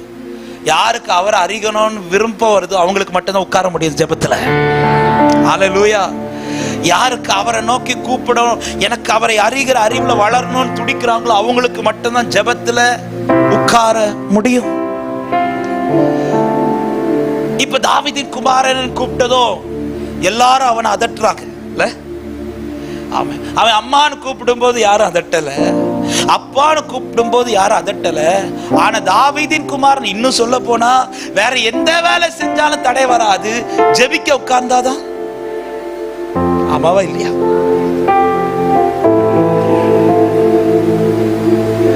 சத்தமிட்டு கூப்பிடுறா, தாவீது குமாரன். உடனே எல்லாரும் இருந்தா சத்தம் போடாத. ஆமென். இந்த வார்த்தையை நல்ல கவனிங்க. இந்த சம்பவம் எடுத்ததுனால இந்த டாபிக்குள்ள சில வார்த்தையை சொல்லிட்டு நான் போறேன். இப்ப ஜெப நாட்களா இருக்கிறதுனால சொல்றேன். நீங்க வேற எந்த வேலை செஞ்சாலும் தடை வராது, ஆனா ஜெபிக்க உட்காரும் போது தடை வருதுன்னா புரிஞ்சுக்கோங்க, ஜெபத்திற்கு பதில் தருகிற உங்க பக்கத்துல தான் நிக்கிறார் அர்த்தம். ஒருவேளை இயேசு இந்த வழியா வராம வேற ஏதோ தெருவுல போறாருன்னு வச்சுக்கோங்களேன், இவன் இந்த தெருவுல இருந்து தாவீதின் குமாரனே கூப்பிடுறா, யாராவது அதட்டுவாங்களா? ஏன் அதட்ட மாட்டாங்க? கண்டிப்பா அவருக்கு கேட்காது, அவர் எங்கேயோ போயிட்டு இருக்கிறாரு, இவன் இங்க. இப்ப ஏன் அதட்டுறாங்கன்னா, இயேசு எங்கேயோ போகல, பக்கத்துல இருக்கிறார். சபையே, நீ ஜெபிக்கும் போது தடை வருதுன்னா புரிஞ்சுக்கோ, பதில் தருகிற ஒரு பக்கத்துல தான் நின்று கொண்டிருக்கிறார், பக்கத்துல தான் நின்று கொண்டிருக்கிறார். இந்த நேரத்துல தான் நீங்க என்ன செய்யணும் தெரியுமா? அவன் செஞ்சது போல செய்யணும். என்ன செய்யணும்? அந்த தடையும் தாண்டி நான் கூப்பிடணும். நம்ம பிரச்சனை என்ன தெரியுமா? ஜெபிக்க உட்காரும் போது தடை வந்த உடனே இன்னைக்கு தேவ சித்தம் இல்ல போல சொல்லிட்டு அப்படியே படுத்து இப்படி எத்தனை நாள ஓட்டிட்டீங்க. சில நேரத்துல ஜெபிக்கும் போது தடையே வராது, ஆனா சில நேரத்துல மெயினா சில காரியத்துக்கெல்லாம் உட்கார்ந்து ஜெபிக்கும் போது தடை வரும். தடை வரும்போது தேவ பிள்ளை புரிஞ்சுக்கணும், பதில் தருகிற பக்கத்துல நின்னுட்டு இருக்கிறார். இப்ப நான் இந்த தடையும் தாண்டி கூப்பிடுவேனே, ஆனால் இந்த ஜெபத்தை தட்டிட்டு ஆண்டவர் போக மாட்டார். என் ஜெபத்திற்கு என் தேவன் பதில் தருவார். ஹல்லேலூயா. அதனால கூப்பிடுறான். அவனுக்கு தெரிஞ்சிச்சு, இதுவரை நான் எத்தனையோ பேர் அப்பா அம்மான்லாம் கூப்பிடும் போது ஒருத்தனும் தடுக்கல, இப்ப அவரை கூப்பிடும் போது தடுக்கிறானா? அவர் எனக்கு தூரமா இல்ல, அவர் என் சமீபத்துல தான் நின்று கொண்டிருக்கிறார். உடனே எல்லாரையும் அதட்டதையும் தாண்டி அவன் சத்தமிட்டு கூப்பிட்டான் என்று பைபிள் சொல்லுகிறது. இன்னும் அதிகமாய் கூப்பிட்டான். அவன் கூப்பிட்டது பைபிள் சொல்ல, இயேசு நின்று. அவ்வளவுதான். சில தடையும் தாண்டி நீ ஜெபத்தை தொடருவாய், ஆனால் சபையே உனக்காய் கர்த்தர் நின்று கிரியை செய்ய வல்லவராய் இருக்கிறார். நம்ம பிரச்சனை தடை வந்தோடனே ஜெபத்தை ஸ்டாப் பண்றோம். ஒரு பிரச்சனை வந்தோடனே ஜெபத்தை தான் நாங்க ஸ்டாப் பண்றோம். சாப்பிட்றதை என்னைக்கா ஸ்டாப் பண்றோமா? இல்ல. தூங்குறத ஸ்டாப் பண்றோமா? இல்ல. எங்கேயா போறதை ஸ்டாப் பண்றோமா? ஃபர்ஸ்ட் கை வைக்கிறத ஜெபிக்கிறத ஸ்டாப் பண்ணுவோம். பைபிள் படிக்கிறத, நீங்க எல்லாம் சிரிக்கிறதை பார்த்தால் டெய்லி அதுதான் பிரதர் என் லைஃப்ல நடந்துட்டு இருக்கு. ஆமா, என்ன தடை வந்தாலும் 3 நேரம் சாப்பாடு மட்டும். ஆனா ஏதாவது பிரச்சனை வந்துச்சுன்னா ஃபர்ஸ்ட் எங்க கை வைப்ப தெரியுமா? ஜெபிக்க மாட்டோம். பைபிள் படிக்கிறத ஸ்டாப் பண்ணும். ஆமென். ஜெபிக்க தடை வரும்போது ஒரு தேவ பிள்ளை புரிஞ்சுக்கணும், எனக்கு பதில் தருகிற என் பக்கத்தில் நின்று கொண்டிருக்கிறார். நான் அதை தாண்டி நிற்பேனேயானால் நிச்சயம் நீ ஜெபிக்கிற ஜெபத்திற்கு பதில் வரும். இப்ப சத்தமிட்டு கூப்பிடுகிறான். செய்திக்குள் வருகிறேன். சத்தமிட்டு கூப்பிட்டது. அவன் நின்று அவனை வான் சொல்லி அவனை கூட்டிட்டு வர சொல்லி அவன் கண்களை கத்த திறக்கிறார். அவர் செய்ததை அதிகம் அனுபவித்த இவன் அவர் என்ன சொல்லி திறக்கிறார்? மார்க் 10வது அதிகாரம் 52வது வசனத்தை வாசியுங்கள். நீ போகலாம், உன் விசுவாசம் உன்னை ரட்சித்தது. நல்ல கவனிங்க. ஆண்டவர் என்ன சொல்லி அற்புதம் செய்கிறார்னா, நீ போகலாம், உன் விசுவாசம் உன்னை. ஆண்டவர் என் பின்னாடி வான் கூப்பிடல. ஆண்டவர் என்ன சொல்ற? நீ போன்றார். அற்புதத்தை வாங்கிட்டு போன்றார். உடனே அவன் பார்வை அடைந்து என்ன செய்கிறான்? வழியிலே இயேசுவுக்கு பின் சென்ற. இந்த வார்த்தைக்காக தான் இந்த சம்பவத்தை எடுத்தேன். ஆண்டவர் கூப்பிட்டார் அவனை. ஆண்டவர் சொல்ற நீ போன்றார். இப்பொழுது அவன் சுகத்தை வாங்கிட்டு போன ஆண்டவர் அவனை இன்னும் ஒன்னும் சொல்ல மாட்டார். ஏன்னா அவர் தான் சொல்றார் நீ போன்றார். ஆனா அவன் போகல, அவன் பின்னாடி தொடர்றான். ஏன் அவன் போ சொல்றார் தெரியுமா? இதுக்கு முன்னாடி எத்தனையோ பேர் அற்புதத்தை வாங்கினவங்க எல்லாம் போயிட்டாங்க. வாங்கினவங்க எல்லாம். அதான் வேடிக்கை சொல்லுவேன். சர்ச்சஸ்ல வந்து அற்புதம் வாங்கினவங்க மட்டும் சர்ச்சஸ்ல கூடுவாங்கன்னா இன்னைக்கு இந்த பில்டிங் எல்லாம் பத்தாது. வாங்குவாங்க, போயிருவாங்க, வாங்குவாங்க. ஆண்டவர் பார்த்தார் எல்லாரும் இதுதான் செய்யறாங்க. உடனே அவன்கிட்ட சொல்றாரு, சரிப்பா நீயும் போ.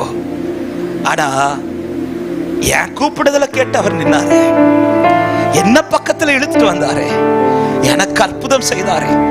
இனி எனக்காக நான் வாழ விரும்பல, அவருக்காக வாழ விரும்புகிறேன். பின்னாடி போயிட்டான். ஆண்டவர் தடுக்கல. ஆண்டவர் எவ்வளவு அது சந்தோஷமா எடுத்திருப்பா தெரியுமா? எத்தனை பேர் அற்புதத்தை வாங்கிட்டு விலகி. அவர் செய்ததை நினைக்கிறவன் தன் இஷ்டம் போல் போக மாட்டான், அவர் சித்தப்படி நடக்க துவங்குவான். எத்தனை பேர் ஆமென் என்று சொல்றீங்க? ஹல்லேலூயா. அவர் இஷ்டம் போல. பேதுருவை பாருங்க, லூக்கா 5வது அதிகாரத்துல ஆண்டவர் அவனை தேடி வருகிறார். தேடி வந்து வெறுமையா இருக்கிற படகை பார்க்கிறார். பைபிள் சொல்லுது, அவர் கடல் அருகே நின்ற 2 படகுகளை வாசிங்கள். 1வது வசனத்தை.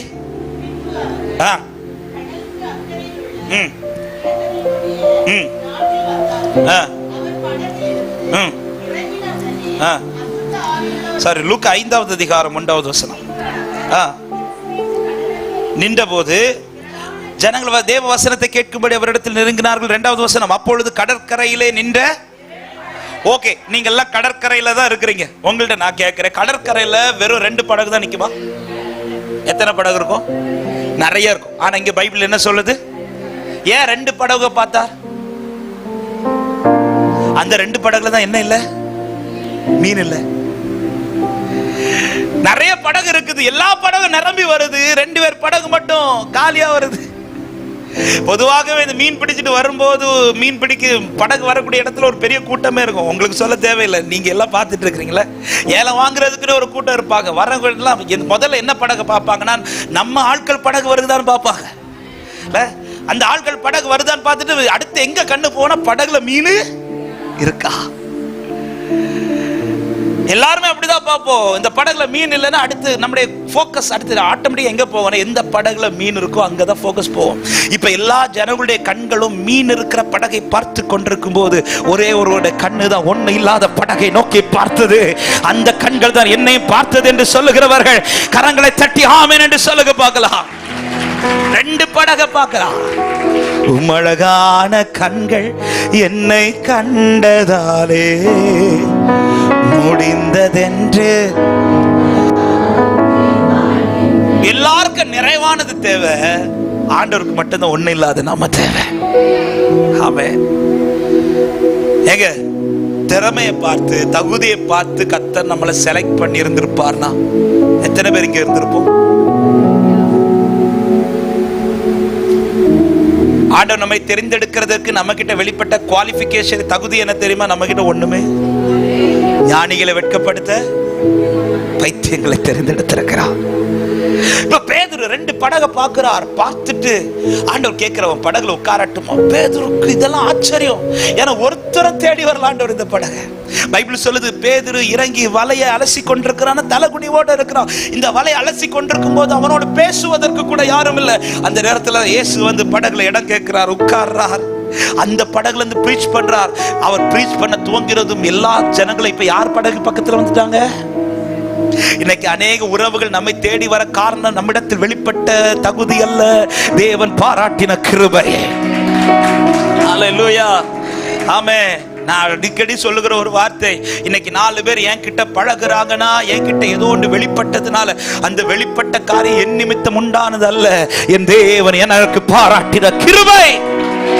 அல்லேலூயா, ஆமென். இப்ப படகை தேடி, இந்த வெறுமையான படகை தேடி ஒரு கூட்டம் வருது. ஏன் வருதுன்னா ஒரே வார்த்தை, இயேசு அந்த படகுல இருக்கிறார். சபையே, உன் படகுல பணம் இருக்குதோ இல்லையோ, இயேசு இருப்பாரானால் உன்னை தேடி ஜனங்கள் வருவார்கள். உன்னை தேடி ஜனங்கள் வருவார்கள். உன் படகை தேடி ஜனங்கள் வரும்.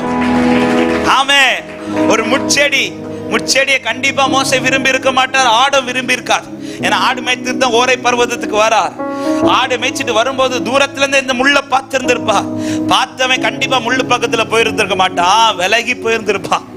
நல்ல செடி எங்க இருக்குதுன்னு பார்த்துட்டு போயிட்டு இருக்கும்போது திடீர்னு ஒரு காட்சியை பார்க்கறான், முள்ளு அக்கினினால எரியுது.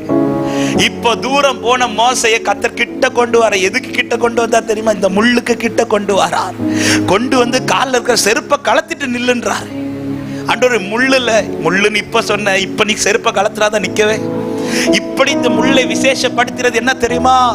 இந்த முள்ளின் விசேஷம் அல்ல, உள்ள இருக்கிற கர்த்தரின் விசேஷம். இன்னைக்கும் நம்ம நிற்க காரணம் நாம் அல்ல, கர்த்தரே நம்மை நிறுத்தி கொண்டிருக்கிறார். வார்த்தைக்குள்ள வர்ற. இப்ப பேதுரு படகை ஆழத்துக்கு கொண்டு போன்றார்.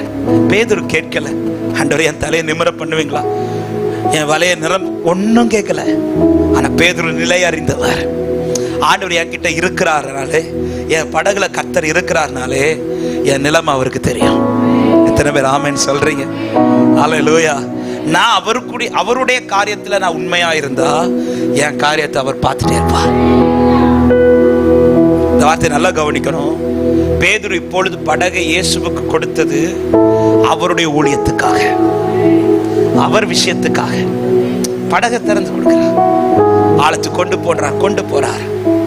அவருக்காக இந்த பேதுரு நிற்க இப்போ வெட்கப்பட்ட ஆழத்துக்கு அவனை கொண்டு போய் வலைய போட சொல்லும் போது அவனுக்காக கர்த்தர் கிரியை செய்ய துவங்குகிறார். இப்போ வலை நிறைய மீன் பிடிக்கிறான். பிடிச்சதை பார்த்ததும் பாதத்தில் விழுந்து பாவின்னு சொல்றான்.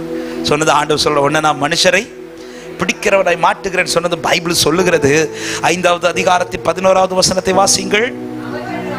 படவுகளை கரையிலே கொண்டு போய் நிறுத்தி எல்லாவற்றையும் விட்டு. நான் அடிக்கடி இந்த வார்த்தையை சொல்லும் போது, நாமளா இருந்தா இந்த வசனத்துல அந்த எல்லாவற்றையும் விட்டுங்கிற வார்த்தைக்கு பதிலா இப்படி எழுதிருப்போம், எல்லாவற்றையும் விட்டுன்னு இல்ல. ஏன்னா இப்பதான் படகு ஃபுல்லா என்ன இருக்கு? இந்த மீன் அவ்வளவு வித்தா சரியான பணம். இந்த மீன் இப்ப யார் எடுத்தான்னு தெரியல, யாரு கொண்டு போனான்னு தெரியல. ஆட சொல்ற, ஏன் பின்னாடி வான்னு. பேதுரு அந்த மீனை ஒரு மைண்டாவே எடுக்கல. கர்த்தர் கொடுத்த இந்த நன்மையை ஒரு மைண்டாவே எடுக்கல. எனக்கு இனி இந்த மீன் விஷயம் கிடையாது, எனக்கு என்னை அழைத்த என் தேவன் தான் விஷயம். எல்லாத்தையும் விட்டுட்டு போயிட்டாரு. எப்படிங்க விட முடிஞ்சிச்சு? போகும்போது இப்படி திரும்பி பார்த்திருந்திருப்பான்னு நினைக்கிறீங்க? நம்மளா இருந்தா அப்படிதான். ஆண்டவர் ஒரு 5 நிமிஷம் டைம் கொடுங்க, இதை மட்டும் ஏலத்துல முடிச்சுட்டு வலை அலசிட்டு இருக்கும் போது வா, நான் பேதுரு எல்லாத்தையும் விட்டுருவார் ஈஸியா. ஆனா இப்ப படகு நிரம்பி இருக்கு. 2 படகை நிரப்பிட்டார் ஆண்டவர். எல்லாத்தையும் நிரப்பி கொடுத்துட்டு கூப்பிடுறார், எல்லாத்தையும் விட்டுட்டு வாரான். அந்த பேதுரு தான் எல்லா சீஷர்களுக்கும் முதன்மையான சீஷனை கர்த்தர் நிறுத்தினார். ஹல்லேலூயா, ஆமென். ஒரு காரியத்தை, ஒரு வார்த்தையை தைரியமா சொல்றேன். ஆண்டவர் நம்மளை எவ்வளவு பிளஸ் பண்ணாலும் நமக்கு நன்மையை விட அவர் தான் பெரிதா இருப்பாரானால் அவர் செய்யற ஆசீர்வாதத்தை யாருக்கும் தடுக்க முடியாது. ஆண்டவருக்கு நம்மளை பத்தி நல்லாவே தெரியும். கொஞ்சம் தந்தாலே இவன் இருக்க மாட்டான். இதுல நான் படகை நிரப்பி சிம்பிளா புரியும்படி சொல்றேன். ரூத் இப்ப வயல் நிலத்துக்குள்ள வரா. வயல் நிலத்துக்குள்ள வரும்போது அவள் வந்தது எதற்காக வந்தானா, கதிர் பொறுக்க வந்தா. 2வது அதிகாரத்துல இருக்கு. கதிர் பொறுக்க தான் எல்லாரையும் போல மாமிட்ட சொல்லிட்டு போற, எந்த வயலத்துல தயவு கிடைக்குதோ நான் போய் கதிர் பொறுக்கிட்டு வரேன் மாமின்னு சொல்லிட்டு 2வது அதிகாரத்தில் வருகிறார். தற்செயலாய் அவள் வந்த வயல் நிலம் போவாசுடையதா இருந்தது என்று பைபிள் சொல்லுகிறது. இப்பொழுது போவாஸ் வயல் இடத்துக்குள்ள வந்ததும் கொஞ்ச நேரத்தில் போவாஸ் அந்த வயல் இடத்துக்குள்ள வரார். வந்து எல்லாருக்கும் பிரைஸ் லார்ட் சொல்லிட்டு இப்ப இவளை பார்த்து வேலைக்காரன்ட்ட கேட்கிறார், யாருன்னு கேட்டதும் அவளை குறித்த செய்தி எல்லாம் இப்பொழுது போவாஸ் அறிவிக்கப்படுகிறது. அறிவித்ததும் போவாஸ் ஓடி வந்து அவ செய்துட்டு வந்த காரியம் பெரிய காரியம். தன் தேசத்தை விட்டு மாமியாரை பிடித்து இனி ஒரு வாழ்க்கை உண்டாகுமா என்கிற நம்பிக்கை இல்லாத அளவிலும் அவள் நம்பி தேவனை நம்பி வந்ததுனால போவாஸுக்கு அது ஆச்சரியமா இருந்துச்சு. உடனே வந்து சொல்லுகிறார், அவருடைய செட்டை நிலையில உனக்கு நிறைவான பலன் உண்டு, நீ இந்த வயலிடத்திலே இரு, எங்க இந்த ஸ்திரீகளோட கூட பந்தியில உட்காரு எல்லாம் சொல்லி அவளுக்கு இப்ப தயவு பாராட்டப்படுது. ரூத்துக்கு இது ஆச்சரியம், ரூத்துக்கு இது வந்து பெரிய காரியம். ஏன்னா வயல் நிலத்துல என் கூட கதிர் பொறுக்கிறவங்க என்கிட்ட பேசினாலே பெரிய விஷயம். ஆனா கதிர் பொறுக்கிறவங்க பேசல, ஓனரை என்கிட்ட வந்து பேசுறாரு, இது எனக்கு பெரிய விஷயம். அதனாலதான் சொல்றா, நீர் என்னிடத்தில் பட்சமாய் வந்து பேசுவதற்கு என்னிடத்தில் என்ன கண்டீர் அப்படின்றார்.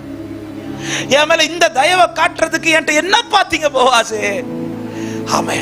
இப்ப அடுத்து சொல்ற வேலைக்காரங்களை பார்த்து அவளுக்காக சில அரிகளை சிந்த விடுங்கள்ன்றார். நல்லா கவனிங்க. 2வது அதிகாரத்தில் அவள் வயலத்துக்குள் வந்தது நன்மையை பொறுக்குவதற்காக, கதிர் பொறுக்குவதற்காக வந்தாள். வந்தவள் ஏமாந்து போகல, அவளுக்கு முன்பாக சிலது சிந்தவிடப்பட்டது. அவள் குனிந்து பொறுக்கிறாள். இன்னும் சொல்ல போனா அவளுக்காக எத்தனை பேர் இருந்தாலும் அவளுக்காக சிலதை போவா சிந்த விட்டு கொண்டுதான் இருந்தார். இப்ப 3வது அதிகாரத்துல திரும்ப வயலத்துக்குள்ள வரா. எதுக்கு வாரானா, நன்மையை பொறுக்கிறதுக்கு கிடையாது, போவாச சுதந்திரிப்பதற்காக. பாருங்க, போக்கஸ் அப்படியே மாறுது. ஆரம்பத்துல வந்தது போவாஸ் கையிலிருந்து என்ன கிடைக்கும் என்று, இப்ப வர்றது போவாஸ் கையிலிருந்து என்ன கிடைக்கும்ல, எனக்கு போவாஸ் தான் தேவை. இந்த போக்கஸ் மாறினதும் நடந்த சம்பவம் என்ன தெரியுமா? போவாஸ் எழும்பி முதல் வார்த்தை என்ன சொல்றார் தெரியுமா? உனக்கு வேண்டியபடி எல்லாம் நான் செய்வேன். நல்லா கவனிங்க, சபையுடைய போக்கஸ் இப்படிதான் இருக்கும். ஆரம்பத்தில் எல்லாருமே எதுக்கு ஆலயத்தில் வந்தோன்னு கேட்டா நானும் சொல்வேன், நீங்களும் சொல்லுவேன், ஒரு அற்புதத்திற்காக. எனக்கு அதை இப்படி செய்ய மாட்டாரா, எனக்கு ஆண்டவர் நன்மை செய்ய மாட்டாரா, என் குடும்பத்துக்கு ஒரு அற்புதம் செய்ய மாட்டாரா, என் பிள்ளைக்கு ஒரு அற்புதம் இது எல்லாருடைய தேடுதல். என் தேவை அவர் தான் சந்திக்கணும். இது ஆரம்ப நிலையாக தான் இருக்கணும். நான் வர வர வர வர என்னுடைய தேடுதல் அவர் எனக்கு ஏதாவது செய்ய மாட்டாரா என்றல்ல, எனக்கு அவர் தான் எல்லாமாக இருக்கணும். ஹல்லேலூயா. 2வது அதிகாரத்தில் வந்த ரூத்துக்கும் 3வது அதிகாரத்தில் வந்த ரூத்துக்கும் வித்தியாசம் உண்டு. 2வது அதிகாரத்தில் வந்த ரூத் நன்மைக்காக வந்தாள், 3வது அதிகாரத்தில் வந்த ரூத் அவருக்காக வந்தாள். ஆமென். நன்மைக்காக வந்த போதும் அவருக்காக, அதுக்காக தான் இந்த வார்த்தை எடுத்தேன், அவருக்காக வந்த போது உள்ள வித்தியாசத்தை கவனிங்க. அவருக்காக வந்தபோது போவாஸ் சொல்ற, உனக்கு வேண்டியபடி எல்லாம் செய்வேன் சொல்லிட்டு சில காரியத்தை சொல்லுங்க, நீ வீட்டுக்கு போ, சில காரியத்தை நான் செய்ய வேண்டியது இருக்கிறது, செய்து விட்டு நான் வருகிறேன் இப்படி சொல்லி அவளை வீட்டுக்கு அனுப்பும் போது திடீர்னு அவளை ஸ்டாப் பண்ணிட்டு சொல்றார், உன் வஸ்திரத்தை விரித்து பிடி அப்படின்றார். உடனே அவ விரித்து பிடித்ததும் அவர் ஆலையில இருந்து 6 படி கோதுமையை எடுத்து அவள் வஸ்திரத்துல வச்சு கொடுத்து விடுறார். அவ கோதுமையை கேட்டாளா? கேட்கல. அவள் நன்மையை கேட்கல. ஆனா அவர் விரும்பி கொடுத்து, எவ்வளவு கொடுத்து விட்டார்? ஏன் 6 படி கொடுத்தார்? இந்த கொஸ்டின் எல்லாம் கேட்பீங்கன்னா நான் வந்திருக்கவே மாட்டேன்னு சொன்ன மாதிரி இருக்கு. ஸ்கூல்ல போனாலும் கொஸ்டின், காலேஜ்ல போனாலும் கொஸ்டின், இப்ப சர்ச்சில் வந்தாலும் ஏன் 6 படி கொடுத்தார்? கண்டிப்பா நீங்க சொல்ல மாட்டீங்க, நானே சொல்லிடுறேன். ஏன் 6 படி கொடுத்தார்னா 7வது படி போடுறதுக்கு அவளுக்கு வஸ்திரத்துல இடம் இல்லை. இனி ஒரு படி அவளுக்கு கொடுக்கலான்னா கொடுத்திருந்திருப்பா. இவ்வளவுதான் அவளுக்கு பிடிக்க முடியும், இவ்வளவுதான் தூக்கிட்டு போக முடியும். அதை நான் இப்படி சொல்றேன், அவரை தேட தொடங்கிட்டேன்னா நீ போதும்னு சொல்ற அளவுக்கு கர்த்தர் உன்னை பிளஸ் பண்ணிட்டே இருப்பார். ஆனா 2வது அதிகாரத்தில் நன்மைக்கு வந்த போது எப்படி கொடுத்தார் தெரியுமா? வேலைக்காரங்கிட்ட அவளுக்கு முன்னாடி சிலது சிந்த விடு, அவ பொறுக்கிக்கிட்டு, அவ பொறுக்கும் போது எவ்வளவுதாங்க பொறுக்க முடியும்? அன்னைக்கு அவளுக்கு 6 படி கிடைச்சிருக்குமா, 1 படி கிடைச்சிருக்குமான்னு தெரியாது. ஆனா போவாஸ் எடுத்து கொடுத்தால் திருப்தியா கொடுப்பார். உங்களுக்கு நீங்க பொறுக்க விரும்புறீங்களா, அவர் தர விரும்புறீங்களா? அவர் தரணும்னா நீ அவரை தேடு. ஹல்லேலூயா. ஒரு கடையில் ஒரு சின்ன பையன் போய் நின்று அவனுக்கு சாக்லேட் சாப்பிடணும்னு ரொம்ப ஆசை. ஆனா அவன் கிட்ட காசு கிடையாது. இப்படியே கடைக்கு ஃப்ரெண்டில் நின்றுட்டு அந்த சாக்லேட் டப்பாவை இப்படியே பார்த்துட்டே இருக்கு. அந்த கடை ஓனர் கொஞ்ச நேரமாக அவனை பார்த்துட்டு, என்னடா சாக்லேட் வேணுமா, சரி திறந்து எடுத்துக்கோ அப்படின்னு சொல்கிறான். இவன் இப்படி பார்த்துட்டு அவனுக்கு எடுக்கணும்னு ஆசை, அவன் எடுக்கல, இப்படியே இருந்துட்டு இருக்கிறான். அவர் சொல்ல, ஒன்றும் இல்லை, நீ நான் காசெல்லாம் கேட்க மாட்டேன், நீ 2 சாக்லேட் எடுத்துட்டு போன்னு சொல்லிட்டு அவன் எடுக்கவே இல்லை, அப்படியே நின்றுட்டே இருக்கான். அவர் எடு, ஒன்றும் இல்லை, காசெல்லாம் தர வேணாம், நீ எடுத்து சாப்பிட்டு சொன்னது அவன் எடுக்கவே இல்லை. சரி நீ எடுக்க மாட்டேன்னு நினைக்கிறேன் சொல்லிட்டு அவர் திறந்துட்டு அவர் கையை வச்சு இப்படி ஒரு அள்ளி அவன் கையில் கூட, அவன் உடனே 2 கையை வச்சு இப்படி, டேய் இதுதான் நான் உன்ட்டு சொன்னி எடுன்னேல, நீ ஏன் எடுக்கல? அவன் சொன்ன, என் கை சின்ன கை, நான் எடுத்த எத்தனை 2 சாக்லேட் வரும், ஆனா நீங்க எடுத்து தந்தீங்கன்னா. அப்ப அவர் எடுத்து தரது வர அவன் யாரை பார்க்கறான் தெரியுமா? சாக்லேட்டை பார்க்கல. நம்ம பிரச்சனையே சாக்லேட்டை பார்த்துட்டு இருக்கோம். நீ அவரை பாரு, நீ போதும்னு சொல்ற அளவுக்கு அள்ளி தந்துட்டே இருப்பார். ஆமென் சொல்லுங்க பார்க்கலாம். ஃபோக்கஸ் மாறட்டுங்க. எதுக்கு நீங்க இன்னைக்கு சர்ச்சுக்கு போறீங்க? இல்ல அவர் அங்க போனா ஏதாவது எனக்கு அவர் நன்மை செஞ்சாலும் அவரை தான் தேவை, அவர் எனக்கு செய்யாட்டாலும் எனக்கு என் போவாஸ் தான் தேவைன்னு சொல்றவங்க மாத்திரம். ஹல்லேலூயா, ஹல்லேலூயா. எனக்கு அவர் தான் எல்லாமே, எனக்கு அவர் தான். இந்த தேடுதல் இது வருமானால் அவர் செய்ததை நினைக்கிறவன் அவருக்கு பின்னாடி அவரை தேடி போவான். பேதுருவை பாருங்க, அவர் செய்ததை நினைத்ததும் எல்லாத்தையும் விட்டுட்டு அவருக்கு பின் செல்கிறான். ஆமென்.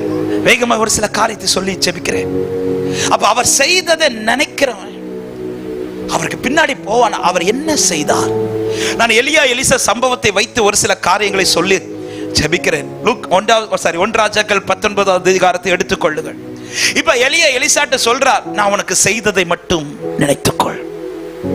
அவர் செய்ததை நினைத்ததும் எலிசா அவன் வழியில் நடக்கவில்லை, அவர் வழியில் நடக்க துவங்குகிறான். அவர் வழியில் துவங்கின பிறகு எலிசாவின் வாழ்க்கையில எல்லாமே மாறுகிறது. நான் அந்த சாப்டருக்குள்ள போகாமல் அவர் செய்தது என்ன என்பதை ஒரு சில காரியங்களை சொல்லி நான் ஜெபிக்கிறேன். நன்றாய் கவனிங்க. அவர் செய்த காரியங்கள் 4-5 காரியங்களை சொல்றேன். இந்த எலிசாவுக்கு எலியா செய்த காரியம் என்ன? எலிசா ஏரை ஓட்டி கொண்டிருக்கிறான், 12வது ஏரை ஓட்டிட்டு இருக்கிறான். அந்த ஏரை ஓட்டி கொண்டிருக்கிற இந்த எலிசாவை தேடிதான் எலியா வந்து சால்வை விரிக்கிறான். ஆனா இவைகள் நடப்பதற்கு முன்பாக ஒரு சம்பவம் நடக்கிறது. இந்த எலிசாவை தெரிந்தெடுப்பதற்கு முன்பாக இந்த எலியாவுக்கும் ஆண்டவருக்கும் இடையே ஒரு சம்பாஷணை நடக்கிறது. 1 ராஜாக்கள் 19வது அதிகாரத்தினுடைய கர்த்தருக்கு மகிமை உண்டாவதாக 15-16 வசனங்களை நீங்க வாசித்தீங்கன்னா தெரியும். நான் சொல்லி விடுகிறேன். இப்பொழுது கர்மேல் பர்வதத்திலே எலியாவை கொண்டு வந்து, இன்னும் சொல்லணும்னா எசேபேலின் வார்த்தையை கேட்டு சோர்ந்திருந்த எலியா, அவன் சூரச்செடிக்கு கீழே படுத்திருக்கிறான். அவனை தட்டி எழுப்பி, உனக்கு இங்க என்ன காரியம், நீ போ, நீ செல்ல வேண்டிய பிரயாணம் வெகு தூரம் என்று சொல்லி அவனை தட்டி எழுப்பி போஜனம் கொடுத்து அவனை கர்மேல் பர்வதத்துக்கு கொண்டு வந்து நிறுத்தி, இப்பொழுது ஆண்டவர் எலியாவோடு பேசிக் கொண்டிருக்கிறார். அந்த வார்த்தையை நல்லா கவனிங்க, ஆவிக்குரிய கண்ணோட்டத்தோடு சொல்றேன். இந்த சம்பாஷணை நடந்து கொண்டிருக்கும் போது இது யாருக்கு தெரியாது என்றால் எலிசாவுக்கு தெரியாது. எலிசாவுக்கு இந்த காரியங்கள் ஒன்றுமே தெரியாது. எலிசாவை எலியா தேடி வரப்போறது தெரியாது. எலிசாவின் மேல் சால்வை விழ போவது தெரியாது. எலிசா தன் வழக்கம் போல தன் ஏறுகளை ஓட்டி கொண்டிருக்கிறான். ஆனால் இந்த எலிசாவின் மேல் இந்த சால்வை விழுவதற்கு முன்பாக ஒரு காரியம் நடக்கிறது. அதுதான் கர்மேல் பர்வதத்திலே எலியாவுக்கும் ஆண்டவருக்கும் இடையே சம்பாஷணை. என்ன சம்பாஷணை தெரியுமா? யாரை பத்தின சம்பாஷணை தெரியுமா? யாரையோ பத்தின சம்பாஷணை அல்ல, எலிசாவை பத்தின சம்பாஷணை. ஹல்லேலூயா. எலியாட்ட ஆண்டவர் சொல்றாரு, நீ போய் எலிசாவை தெரிந்துகொள், எலிசாவை தெரிந்துகொள். அன்பு சபையே, இன்னைக்கு தேவ சமூகத்திலே நாம் நிற்க காரணம் என்ன தெரியுமா?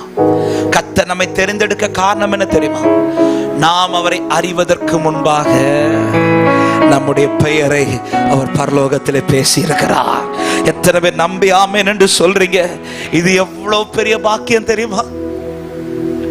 நான் இங்கே எலியாவும் ஆண்டவரும் பேசினது போல என் பேரை உங்க பேரை யார் யார் பேசியிருப்பா தெரியுமா? பிதாவும் குமாரனும் பரிசுத்த ஆவியானவரும். ஹல்லேலூயா. பிதா இயேசுவை பார்த்து சொல்லியிருப்பா, இயேசு கேட்டிருந்திருப்பார், ஆண்டவரே இல்லைனா பிதா கேட்டிருப்பார் இயேசுட்ட, உனக்கு யாரெல்லாம் வேணும் இந்த பூமியில, உன்னை யாரெல்லாம் உனக்கு சொந்தமாக்கணும் நீ விரும்புற? உடனே இயேசு பிதாட்ட சொல்லியிருப்பார், நாகர்கோயில்ல FGPG சர்ச்சில் பாஸ்டருக்கு ஒரு கடைசி பையன் உண்டு. நான் என்ன சொல்றேன் உடனே எல்லாரும் முறைக்கிறீங்க. நீ உங்க பேர் தெரியாததுனால நான் என்ன சொல்லிட்டு இருக்கேன். பாஸ்டருக்கு கடைசி பையன் ஒருத்தே உண்டு, அவன் எனக்கு கொடுங்க ஆண்டவரே. பிதா சொல்றார், போய் அவனை செலக்ட் பண்ண. இன்னைக்கு நான் தேவ சமூகத்தில் இங்க இருக்க காரணம் என்ன தெரியுமா? நான் கிறிஸ்தவ குடும்பத்தில் பிறந்ததினால் அல்ல, நான் பாஸ்டர் குடும்பத்தில் பிறந்ததினால் அல்ல, தேவன் என் பேர பரலோகத்துல சொன்னதுனாலதான் இன்னைக்கு நான் அப்பா சமூகத்துல இருக்கிறேன் என்று சொல்லுகிறவர்கள் மாத்திரம் கரங்களை தட்டி ஆமென் என்று சொல்லுங்க பார்க்கலாம். சபையே, இதை பாக்கியமாய் பாரு. கர்த்தர் உனக்கு தந்த ரட்சிப்பு சாதாரணமானதல்ல. அவர் எப்படி உன்னை தெரிந்தெடுத்தார்? நீ அவர் பெயரை சொல்லி கூப்பிடுறதுக்கு முன்னாடியே உன் பெயரை அவர் சொல்லிட்டார். ஹல்லேலூயா. நீ அவர் பெயரை சொல்லி இயேசுவேன்னு கூப்பிடுறதுக்கு முன்னாடி பரலோகத்துல பிதா கிட்ட இயேசு என் பெயரை சொல்லி இருக்கிறார், உங்க பெயரை சொல்லி இருக்கிறார். அவர் சொன்ன பெயருடையவர்கள் மாத்திரமே இன்று ஆலயத்திலிருந்து ஆராதித்துக் கொண்டிருக்கிறீர்கள். அதனால்தான் ஊரில் ஒருவனும் வம்சத்தில் 2 பேருமாய் கர்த்தர் உங்களை தெரிந்தெடுத்திருக்கிறார். ஹல்லேலூயா. விழுந்தவர்களிடத்தில் கண்டிப்பையும் உன்னிடத்தில் கர்த்தர் தயவை காட்டி இருக்கிறார். மேவிபோசேத்து ராஜாவின் பந்தியில் வருவதற்கு காரணம் என்ன தெரியுமா? இந்த மேவிபோசேத்தை குறித்த சம்பாஷணை அரண்மனையில பேசப்பட்டது. ராஜா கேட்கிறார், யோனத்தான் நிமித்தம் நன்மையை செய்ய யாராவது உயிரோடு இருக்கிறாங்களான்னு கேட்டதும் ஆமென் மேவிபோசேத்தை குறித்து சொல்லுகிறார், இப்படி ஒரு முடவன் இருக்கிறான். மற்றவங்க எல்லாம் முடவன் குறைகளை பத்தி பேசிட்டு இருக்கும்போது மேவிபோசேத் அரண்மனைக்குள்ள வரும்போது ராஜா முடவனேன்னு கூப்பிடல, ராஜா மேவிபோசேத்தை கூப்பிடுறார். அவர் மாத்திரம் தான் நம்மை பெயர் சொல்லி அழைத்த தேவர். எத்தனை பேர் சொல்ல முடியும், என்னை பெயர் சொல்லி அழைத்திருக்கிறார்? ஹல்லேலூயா. எலியா எலிசாவை பார்த்து சொல்றார், அவர் உனக்கு செய்ததை நினைத்துக்கொள். என்ன செய்தார்? நீ அவரை அறிவதற்கு முன்பாக அவர் உன்னை அறிந்திருக்கிறார். எத்தனை பேர் சொல்ல முடியும், யாரும் அறியாத என்னை நன்றாய் அறிந்து என்னை தூக்கினவர் சொல்றவங்க 2 கரங்களை உயர்த்தி, யாரும் அறியாத என்னை நன்றாய் அறிந்து தேடி வந்த, ஓ யாரும் அறியாத என்னை நன்றாய் அறிந்து தேடி வந்த அழகான கண்கள் என்னை கண்டது. முடிந்ததென்று நினைத்த நான் முடிந்ததென்று. ஆமென். தேவ பிள்ளையே, கர்த்தர் ரட்சிப்பை விலையா பாருங்க. இன்னைக்கு நாம் அவரால் தெரிந்து கொள்ளப்பட காரணம், இன்னைக்கு எத்தனையோ கோடி ஜனங்கள் இந்த பூமியில் இருக்கிறார்கள். எல்லாரையும் கர்த்தர் தெரிந்து கொள்ளவில்லை, ஆனா கர்த்தர் நம்மை முதன்மையா தெரிந்தெடுத்திருக்கிறார். இந்த தெரிந்தெடுப்பு என்கிட்ட வெளிப்பட்ட பரிசுத்தமோ பக்தியோ ஒண்ணும் கிடையாது. ஏன் ஆண்டவர் என்ன செலக்ட் பண்ணீங்கன்னு கேட்டா ஆண்டவர் சொல்லுவார், உன் பேரை நான் சொல்லிட்டேன், உன் பேரை நான் சொல்லிட்டேன். எலிசாவை போய் செலக்ட் பண்ணி சொல்லிட்டு, ஐயோ எலிசா வேணாம், எலிசாவை 12வது ஏர்ல வேற அப்படி திருத்தல வர. ஒரு முறை என் பேரை பரலோகத்துல சொன்னார். இன்னைக்கு அப்பா சமூகத்துல நான் நீண்டு ஆராதித்துக் கொண்டிருக்கிறேன். பாஸ்டர் குடும்பத்தில் பிறந்ததுனால அல்ல நான் இன்னைக்கு மைக் எடுத்து ஆண்டவர் நல்லவர் பேசிட்டு இருப்பது. என் பேர் அவர் பரலோகத்துல சொன்னதுனால இன்னைக்கு அவருக்காய் நின்று ஓட கர்த்தர் கிருபை செய்து கொண்டிருக்கிறார். நான் அதை அடிக்கடி சொல்லுவேன். தாவீது சொல்லுவாரு, 4வது சங்கீதம் என்று நினைக்கிறேன், பக்தி உள்ளவனை கர்த்தர் தமக்காக தெரிந்தெடுப்பார். அந்த தாவீது சொல்லுவார், இந்த தாவீது சொல்ல மாட்டேன். அந்த தாவீது பக்தியா தான் வாழ்ந்தார். காட்டுக்குள்ள இருந்தாலும் பாடிட்டே இருப்பார், காட்டுக்குள்ள இருந்தாலும் ஆண்டவர் நினைச்சிட்டே இருப்பார், காட்டுக்குள்ள இருந்தாலும் இன்னும் சொல்றாரு, நான் என் தாயின் முளைப்பாலை உன் கையில் உன் பேரில் நம்பிக்கையா இருக்க பண்ணி இருந்தார். அப்போ பால் குடிச்சிட்டு இருக்கும் போது தாவீதுடைய நம்பிக்கை யார் மேல ஆயிடுச்சுன்னா கர்த்தர் மேல ஆயிடுச்சு. அந்த தாவீது சொல்றாரு, பக்தி உள்ளவனை கர்த்தர். ஆனா இந்த தாவீது சொல்ல மாட்டேன். ஏன்னா இந்த தாவீது எப்படி போனேன்னு எனக்கு தான் பார்க்கதான் பாஸ்டருக்கு பிள்ளை, பார்க்கறவங்களுக்கு தெரியும். சர்ச்சில் கடைசி பிள்ளை, பாஸ்டருக்கு கடைசி பையன், நல்ல பிள்ளை மாதிரி நடிக்க வேண்டியதா இருந்துச்சு. ஆனா நம்ம போன ட்ராக் நமக்கு தான். இந்த பாஸ்டர் பிள்ளைங்களுக்குள்ள சோதனை இதுதான். ஏன்னா எல்லாருக்கும் தெரியும் பாஸ்டர் பிள்ளை, அதனால நிறைய விஷயத்துல நல்ல பிள்ளை மாதிரி நடிச்சுதான். மற்ற பிள்ளைங்க தப்பு பண்ணா கூட பெரிய விஷயம் கிடையாது, இந்த பாஸ்டர் பிள்ளைங்க தப்பு பண்ணா அப்போ எல்லா இடத்துலயும் நடிக்க முடியும். ஆனா என் லைஃப் எனக்கு நல்லா தெரியும். ஆனா 3rd இயர் படிக்கும் போது ஆண்டவர் என்ன ரட்சித்தார். அவர் மட்டும் என்ன ரட்சிக்கலன்னா நான் பாஸ்டர் பிள்ளை சொல்றதுனால பிரயோஜனம் இல்லை. நான் பாஸ்டர் பிள்ளையா இருந்ததினால் இன்னைக்கு இங்க நிக்கவில்லை. அவர் என்னை கிருபையா ரட்சித்ததினால தான் இன்று நின்று கொண்டிருக்கிறேன். எனவேதான் ஒரு பெற்றோர் உங்களுக்கு கர்த்தர் பிள்ளையை கொடுக்கும் போது கிறிஸ்டியன் பிள்ளையா தான், அவ சர்ச்சிலே தான் வளர்றா, அதனால ரட்சிப்பின் அனுபவத்தில் அப்படி மட்டும் அப்படியே அசால்ட்டா விட்டுறாதீங்க. உங்க பிள்ளை பிறக்கும் போது நீங்க எதுக்கா ஜெபிக்க தொடங்கணும்னு, ஆண்டவரே என்ன ரட்சித்தது போல என் பிள்ளைய ரட்சித்துருங்க ஆண்டவரே, ஜெபிக்கணும். நிறைய பெற்றோர் இதை செய்ய மாட்டோம். ஏன்னா அதான் கிறிஸ்துவ குடும்பத்துல தானே பிறந்திருக்கிறா, சர்ச்சிலே தானே சின்ன வயசுல இருந்து வளர்றா. அப்படி கிடையாது. நம்ம ஜெபிக்கணும். கர்த்தருடைய சந்திப்பு பிள்ளைங்களுக்கு உண்டாகணும். ஹல்லேலூயா. எப்படி சவுலை சந்தித்தார், எப்படி நம்மை சந்தித்தாரோ அதே போல நம்முடைய பிள்ளைகளை கர்த்தர் சந்தித்து ரட்சிப்பாராக. ஆமென். நம்ம எப்ப அழ தொடங்குவோம்னா பிள்ளை ட்ராக் மாதிரி ரொம்ப தூரம் போன போறோம், ஆண்டவரே என் பிள்ளைய முதலே ஜெபிக்க தொடங்கிருங்க. சின்ன வயசுல சர்ச்சில் வளரலாம், சண்டே கிளாஸ்ல படிக்கலாம், எல்லாம் ரைட். ஆனா ஆண்டவரே உம்முடைய சந்திப்பு பிள்ளைக்கு உண்டாகணும். ஆண்டவரே ஏற்ற காலத்தில் பிள்ளை சந்திச்சு ரட்சிச்சிருங்கப்பா. சின்ன வயசுல ரட்சித்து இந்த ஜெபத்தை ஒவ்வொரு பெற்றோரும் செய்யும்படி அன்போடு கேட்டுக்கொள்ளுகிறேன். ஹல்லேலூயா. சிறு வயதிலிருந்து அந்த ஜெபம் உங்கள் வாழ்க்கையில தொடருமானால், பிள்ளை ஒருவேளை வழி மாறி போனாலும் கர்த்தர் திரும்ப பிள்ளை கொண்டு வந்து நிறுத்த வல்லவராய் இருக்கிறார். ஆமென். கர்த்தர் நல்லவர். இப்பொழுது எலியா சொல்றார், நான் செஞ்சதை நினைச்சுக்கொண்டார். என்ன முதல்ல செஞ்சார்? நீ அவரை பார்க்கிறதுக்கு முன்னாடி அவர் உன்னை பார்த்துவோம் பேர சொல்லி இருக்கிறார். இரண்டாவது அவர் செய்த காரியம் என்ன? அவர் பேசினது மட்டுமல்ல, பைபிள் சொல்லுகிறது 1 ராஜாக்கள் 19வது அதிகாரம், கர்த்தருக்கு மகிமை உண்டாவதாக, 19வது வசனத்தை வாசியுங்கள். அப்படியே அவன் அவ்விடம் விட்டு புறப்பட்டு போய் சாப்பாத்தின் குமாரனாகிய, நல்ல கவனிங்க போதும். அவர் இப்ப பேசிட்டு இருக்கிறார். எங்க பேசிட்டு இருக்கிறாரா? கர்மேல் பர்வதத்துல பேசிட்டு இருக்கிறவர் இப்பொழுது எலிசாவை குறித்து பேசுகிறார். பேசி முடிச்சது இப்ப எலிசாவை செலக்ட் பண்ண போறார். ஏன் பேசினவர் அங்கிருந்தே அவர் கிரியை செய்யலாமே, ஆனால் அதை செய்யாமல் அவர் அங்கிருந்து இறங்கி வருகிறார். அவ்விடம் விட்டு புறப்பட்டு எலிசா இருக்கும் இடம் மட்டும் வந்தாராம். ஆமென். ஆவிக்குரிய கண்ணோட்டத்தோடு சொல்லுகிறேன், கர்த்தராகிய ஆண்டவராகிய இயேசு கிறிஸ்து நம்மை அப்படிதான் ரட்சித்தார். ஏன் நம்முடைய பெயரை தான் அவர் பரலோகத்துல சொன்னாரு.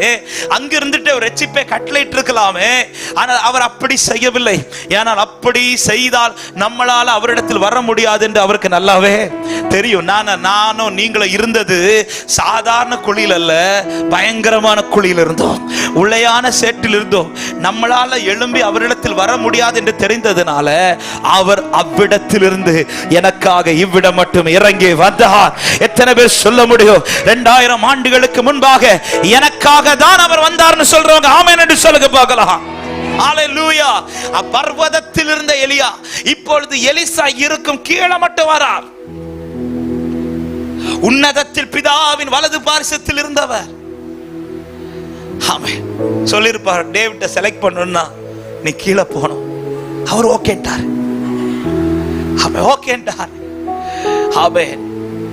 மேல இருந்து கீழே என்னை போல அவர் மாறி வருவது என்பது அவ்வளவு சாதாரணமான விஷயம் கிடையாது. அவ்வளவு தம்மை வெறுமையாக்கி அடிமையின் ரூபம் எடுத்து என்னை போல உங்களை போல ஒருவராய் அவர் இறங்கி வந்தார். அவர் வந்ததுனால இன்னைக்கு நாம் அவர் சமூகத்துல வந்திருக்கிறோம். கரத்தை உயர்த்தி ஆமென் சொல்லுங்க பார்க்கலாம். அவர் வந்து யார பார்க்கிறார்னா எலிசாவை பார்க்கிறார். அதான் பைபிள் சொல்லுகிறது, அவ்விடம் விட்டு புறப்பட்டு போய் எலிசாவை கண்டான். எலிசாவை பார்க்கிறான். நல்லா கவனிங்க, வேற யாரையும் பார்க்கல, யாரை செலக்ட் பண்ணணுமோ அவங்கள பார்க்கிறா. உங்க குடும்பத்தில் அநேகர் உண்டு, ஆனா நீங்க இன்னைக்கு இங்க இருக்க காரணம் எல்லாரையும் பார்ப்பதற்கு முன்பாக அவர் முதலாவது உங்களை பார்த்திருக்கிறார். எத்தனை பேர் சொல்ல முடியும் அவர் பார்த்ததுனால வந்திருக்கிறேன். அவன் இப்பொழுது பார்த்தவர், நல்லா கவனிங்க, இன்னும் எலிசா 12வது ஏரை ஓட்டி கொண்டிருக்கிறார். இப்பொழுது இவர் கரையில் நின்று எலிசாவை பார்க்கிறார். பார்த்தவர் என்ன செஞ்சிருக்கலாம்? எலிசாவை சத்தமிட்டு கூப்பிட்டு, எலிசாவே இங்க வா அப்படி சொல்லி கூப்பிட்டுருக்கலாம். ஆனா அப்படி கூப்பிடாம பைபிள் சொல்லுது, எலிசா இருக்கும் இடம் மட்டும் போய் தன் சால்வையை விரிக்கிறான். வாசிங்கள் அந்த வசனத்தை 19வது வசனம் மறுபடியும். அவன் 12ஆம் ஏரை ஓட்டிக் கொண்டிருந்தான். எலியா அவன் இருக்கும் இடம் மட்டும் போய், நல்ல கவனிங்க, எலியாவின் மேல இப்ப கரையே கிடையாது, எலியாவின் மேல அழுக்கு கிடையாது. எலிசா இப்பொழுது 12ஆவது ஏரை ஓட்டிட்டு இருக்கிறார். அப்ப எலிசா 12ஆவது ஏரை ஓட்டுறாருன்னா அதுக்கு முன்னாடி எத்தனை ஏர் ஓட்டப்பட்டிருக்கு? 11 ஏர். இந்த 11 ஏரை தாண்டி போய் எலிசாவை செலக்ட் பண்ணணும்னா எலியாவின் மேல என்ன படும்? கரை படும், அந்த சேறு படும், அழுக்கு படும். அப்ப எலியா என்ன செய்திருக்கலாம்? அங்க இருக்கிற எலிசாவே நீ இங்கவான்னு சொல்லி இருக்கலாம். ஆனால் அப்படி சொல்லாம இந்த எலியா தனக்கு கரைப்பட்டாலும் பரவாயில்ல, எனக்கு எலிசா தான் தேவைன்னு சொல்லி கிட்ட போய் தன் சால்வையை விரிக்கிறார். இதைதான் ஆண்டவராகிய இயேசு கிறிஸ்துவும் எனக்கு செய்தார். அவர் அங்கிருந்து இங்கே இறங்கி வந்தா, எனக்காக இறங்கி வந்ததுனால என் மேலிருந்த பாவ கரைகள் அவர் மேல் சுமத்தப்பட்டது, என் மேலிருந்த அக்கிரமங்கள் அவர் மேல் சுமத்தப்பட்டது. அப்படி சுமத்தப்பட்டாலும் பரவாயில்ல, எனக்கு என் பிள்ளை தேவைன்னு அவர் அதை தெரிந்து கொண்டதுனால்தான் இன்று நான் அவர் சமூகத்தில் நின்று கொண்டிருக்கிறேன். ஹல்லேலூயா. சேரப்பட்டதை பெருசா பார்க்கல, தன் மேல் அழுக்கு படுறதை பெருசா பார்க்கல, சால்வை விரிக்கிறார். ஆமென். முதல்ல பேசுகிறார், அப்புறம் பார்க்கிறார், அப்புறம் வந்து செலக்ட் பண்றார். ஆனா செலக்ட் பண்ணும்போது என்ன செய்கிறார்? இந்த வார்த்தை நல்லா கவனிங்க. 11 ஏரை தாண்டி 12ஆவது ஏர்ல இருக்கிற எலிசாவை செலக்ட் பண்றார். அன்பு தேவ ஜனமே, கடந்த நாள் கர்த்தர் என்னோட இடைப்பட்ட வார்த்தை என்கிட்ட இப்படி பேசினார். வேற ஆள் இல்லாததினால் அல்ல உன்னை செலக்ட் பண்ணது. நீ இருக்கிற இடத்துல வேற பர்சனை கொண்டு வந்து அல்லது வேற ஆளை கொண்டு வந்து உட்கார வைக்கிறதற்கு வேற ஆள் இல்லாததினால் அல்ல உன்னை நான் செலக்ட் பண்ணது. எலிசாவே, நீ 12ஆவது ஏரை ஓட்டிட்டு இருக்கிற, உனக்கு முன்னாடி 11 ஏரை ஓட்டுறவங்க இருக்கிறாங்க. 12ஆவதுல இருக்கிறவனை போய் செலக்ட் பண்றதை விட 1ஆவது இருக்கிறவனை செலக்ட் பண்றது ஈஸி. ஆனா இந்த 12ஆவது இருக்கிறவனை செலக்ட் பண்றதுக்காக இந்த எலியா என்ன செய்யறார்னா 11 ஏரை தள்ளுறார். அதுதான் பைபிள் சொல்லுகிறது, விழுந்தவர்களிடத்துல கண்டிப்பையும் உன்னிடத்துல தயவையும் கர்த்தர் காட்டி இருக்கிறார். இந்த வார்த்தையை சபைக்கு எச்சரிப்பா சொல்றேன். நான் இன்னைக்கு இந்த இடத்துல இருந்து ஆராதிக்கிறேனே, நான் இல்லனா வேற ஆளே இந்த இடத்துல கிடையாதுன்னு கிடையாது. இன்னும் இந்த குளச்சல் ஆயிரக்கணக்கு ஜனங்கள் உண்டு, இன்னும் இந்த பட்டணத்தில் கோடிக்கணக்கு ஜனங்கள் உண்டு. நீ இல்லாத இடத்துல இன்னொருவனை கொண்டு வந்து நிறுத்த என் தேவன் வல்லமை உள்ளவர் தான். ஆனால் அவர்களை நிறுத்தாமல் உன்னை நிறுத்தி வைத்திருக்கிறார் என்றால் இது தேவன் உனக்கு பாராட்டின தயவு. எலியா தான் சொல்ற, நான் உனக்கு செய்ததை நினைத்துக் கொள்றான். என்ன எலியா செய்தீர்? 11 பேரை தள்ளி 12ஆவது ஒன்னு செலக்ட் பண்ணிருக்கிறேன். ஏங்க, தாவீதை தான் கர்த்தர் செலக்ட் பண்ண போறார்ல, தாவீதின் மேலதான் அபிஷேகத்தை ஊட்ட போறார். சாமுவேல்ட்ட வீட்ல இருந்தே சொல்லிருக்கலாமே, நீ டைரக்டா காட்டுக்குள்ள போ, காட்டுக்குள்ள போய் நிற்கிற தாவீதின் மேல அபிஷேகத்தை ஊற்றி சொல்லிருக்கலாமே. கர்த்தர் அதை செய்யவில்லை. திடீர்னு சாமுவேலை கூப்பிட்டு சொல்ற, ஓடி ஈசாய் வீட்டுக்கு போன்றார். எதுக்கான்? நீ போ, அங்க ஒருத்தனை நான் செலக்ட் பண்ணுவேன்றார். அங்க போய் இப்போ 7 பேரை கொண்டு வந்து அப்பா நிறுத்துறாரு. 8ஆவது ஒருத்தனை நிறுத்தல, அவனை ஞாபகத்திலே கொண்டு வரல தகப்பன். ஏன்னா அவனை குறித்து தகப்பனுக்கு அவ்வளோ நம்பிக்கை, அவனை கண்டிப்பா கர்த்தர் செலக்ட் பண்ணவே மாட்டார். ஏன்னா தகுதி உள்ள 7 பேர் இருக்கிறான். இப்ப 7 பேரை ஏங்க 7 பேரை நிறுத்தாம டைரக்டா ஆண்டவர் சவுல் அப்படிதான் அபிஷேகம் பண்ணார். நாளைக்கு இப்படி ஒருத்தன் வருவான், ஒருத்தனை நான் கூட்டிட்டு வருவேன், அவனை நீ அபிஷேகம் டைரக்டா சொன்னார். ஆனா தாவீதை குறித்து அப்படி சொல்லல. 7 பேரை நிறுத்தி இவ இல்ல இல்ல இல்ல இல்லன்னு சொல்லி அடுத்து தாவீதை குறித்து கேட்க வச்சு அவனை கொண்டு வர வச்சு அவன் மேல அபிஷேகத்தை ஊத்துகிறான். அதுல அநேக சத்தியங்கள் இருந்தாலும் கர்த்தர் உணர்த்தின வார்த்தை தாவீதுக்கு காண்பித்து கொடுக்கிற, தாவீதே, தகுதியுள்ள 7 பேர் உண்டு, ஆனா அவங்கள தள்ளிதான் தகுதி இல்லாத ஒன்ன கர்த்தர் தெரிந்தெடுத்து வைத்திருக்கிறார். ஹல்லேலூயா. ஏன் இப்படி செஞ்சார் தெரியுமா? சவுலுக்கு இப்படிதான் செஞ்சார். சவுலுக்கு அவனை வர வைத்து அபிஷேகத்தை கொடுத்து அந்த அபிஷேகத்தை அவன் தக்க வைக்கவில்லை. கொஞ்சம் ஆண்டவர் உயர்த்தினதும் கொஞ்சம் ஆண்டவர் மேன்மை கொடுத்ததும் ஆமா ஆண்டவரைக்கே சோதனையை உண்டாக்கிட்டான், ஆண்டவருக்கே வேதனை உண்டாக்கிட்டான். ஆண்டவர் பார்த்தாரு, தாவீதுக்கு காமிச்சு கொடுக்கிற, தாவீதே, வேற ஆள் இல்லாததுனால அல்ல உன்னை செலக்ட் பண்றது, உனக்கு தரக்கூடிய இந்த அபிஷேகத்தை பத்திரமா காத்துக்கோ. அதனாலதான் பைபிள் சொல்லுகிறது, முடிவு பரியந்தம் நிலை நிற்கிறவனே. ஒரு முறை ரட்சிக்கப்பட்டதுனால நீ ரட்சிக்கப்பட்டுட்டேன்னு கிடையாது. முடிவு பரியந்தம் நீ கர்த்தர் சமூகத்தில் நின்றால் மட்டுமே நீ ரட்சிக்கப்பட்டதின் அடையாளம். ஆமா, இன்னைக்குள்ள உபதேசங்கள் அப்படிதான் மாறுது. நீ ஒரு முறை ரட்சிக்கப்பட்டுட்டேன்னா கடைசி வரை அப்படிதான். நோ, அப்படி கிடையாது. நீ உனக்கு இடத்துல வேற ஆட்களை கர்த்தர் வைக்க முடியாததினால் அல்ல நீ இன்னைக்கு வந்து உட்கார்ந்து இருப்பது. உன் மேல கர்த்தர் பாராட்டின தயவு. ஆமென். இந்த ரோமர் 11வது அதிகாரத்தில் இந்த வசனத்தை நான் காண்பிக்க விரும்புகிறேன். கர்த்தருக்கு மகிமை உண்டாவதாக. ரோமர் 11வது அதிகாரம் அதனுடைய 22வது வசனத்தை வாசியுங்கள். தேவனுடைய தயவையும் கண்டிப்பையும் பார், விழுந்தவர்களிடத்தில் கண்டிப்பையும் உன்னிடத்தில் தயவு. யார் இந்த விழுந்தவர்கள்? யார் இந்த விழுந்தவர்கள்? அதுக்கு மேல படிச்சீங்கன்னா தெரியும். 17வது வசனத்தை வாசியுங்கள். முறித்து போடப்பட்டிருக்க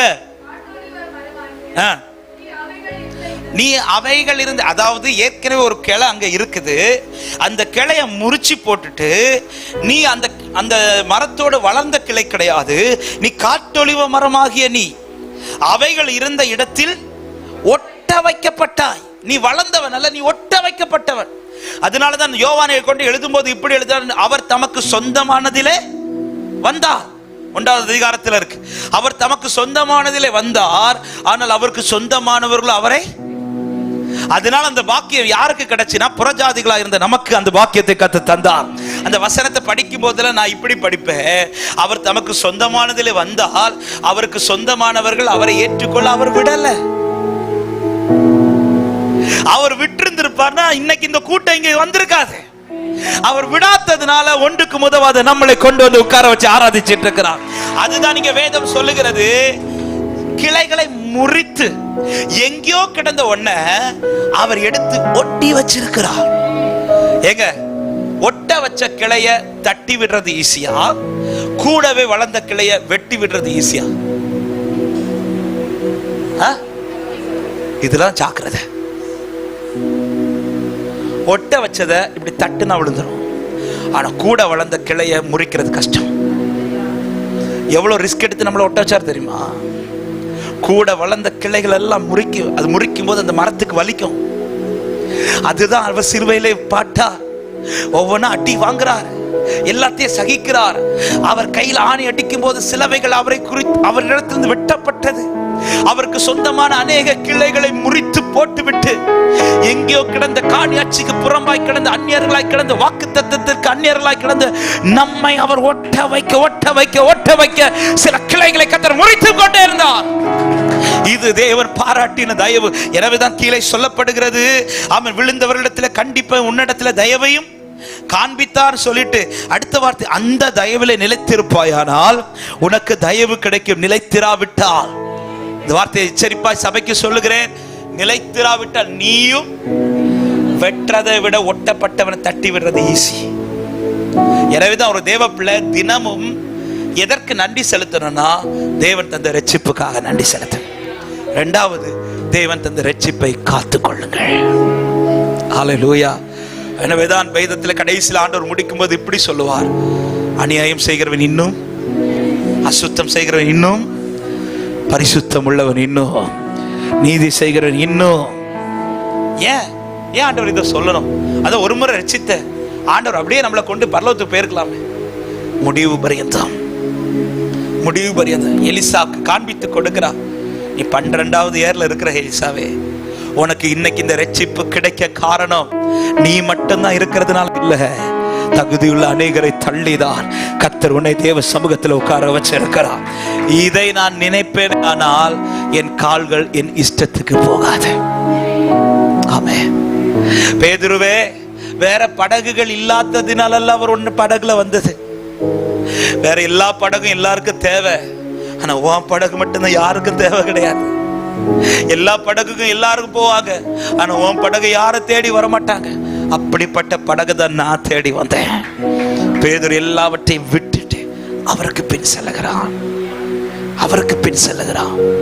அன்பு தேவ ஜனமே, கர்த்தர் தந்த ரட்சிப்பை நான் ஒழுங்கா ருசிச்சு தினமும் அதை யோசிப்பேனே, ஆனால் என் கால்கள் என் இஷ்டம் போல போறதுக்கு நான் விட மாட்டேன்.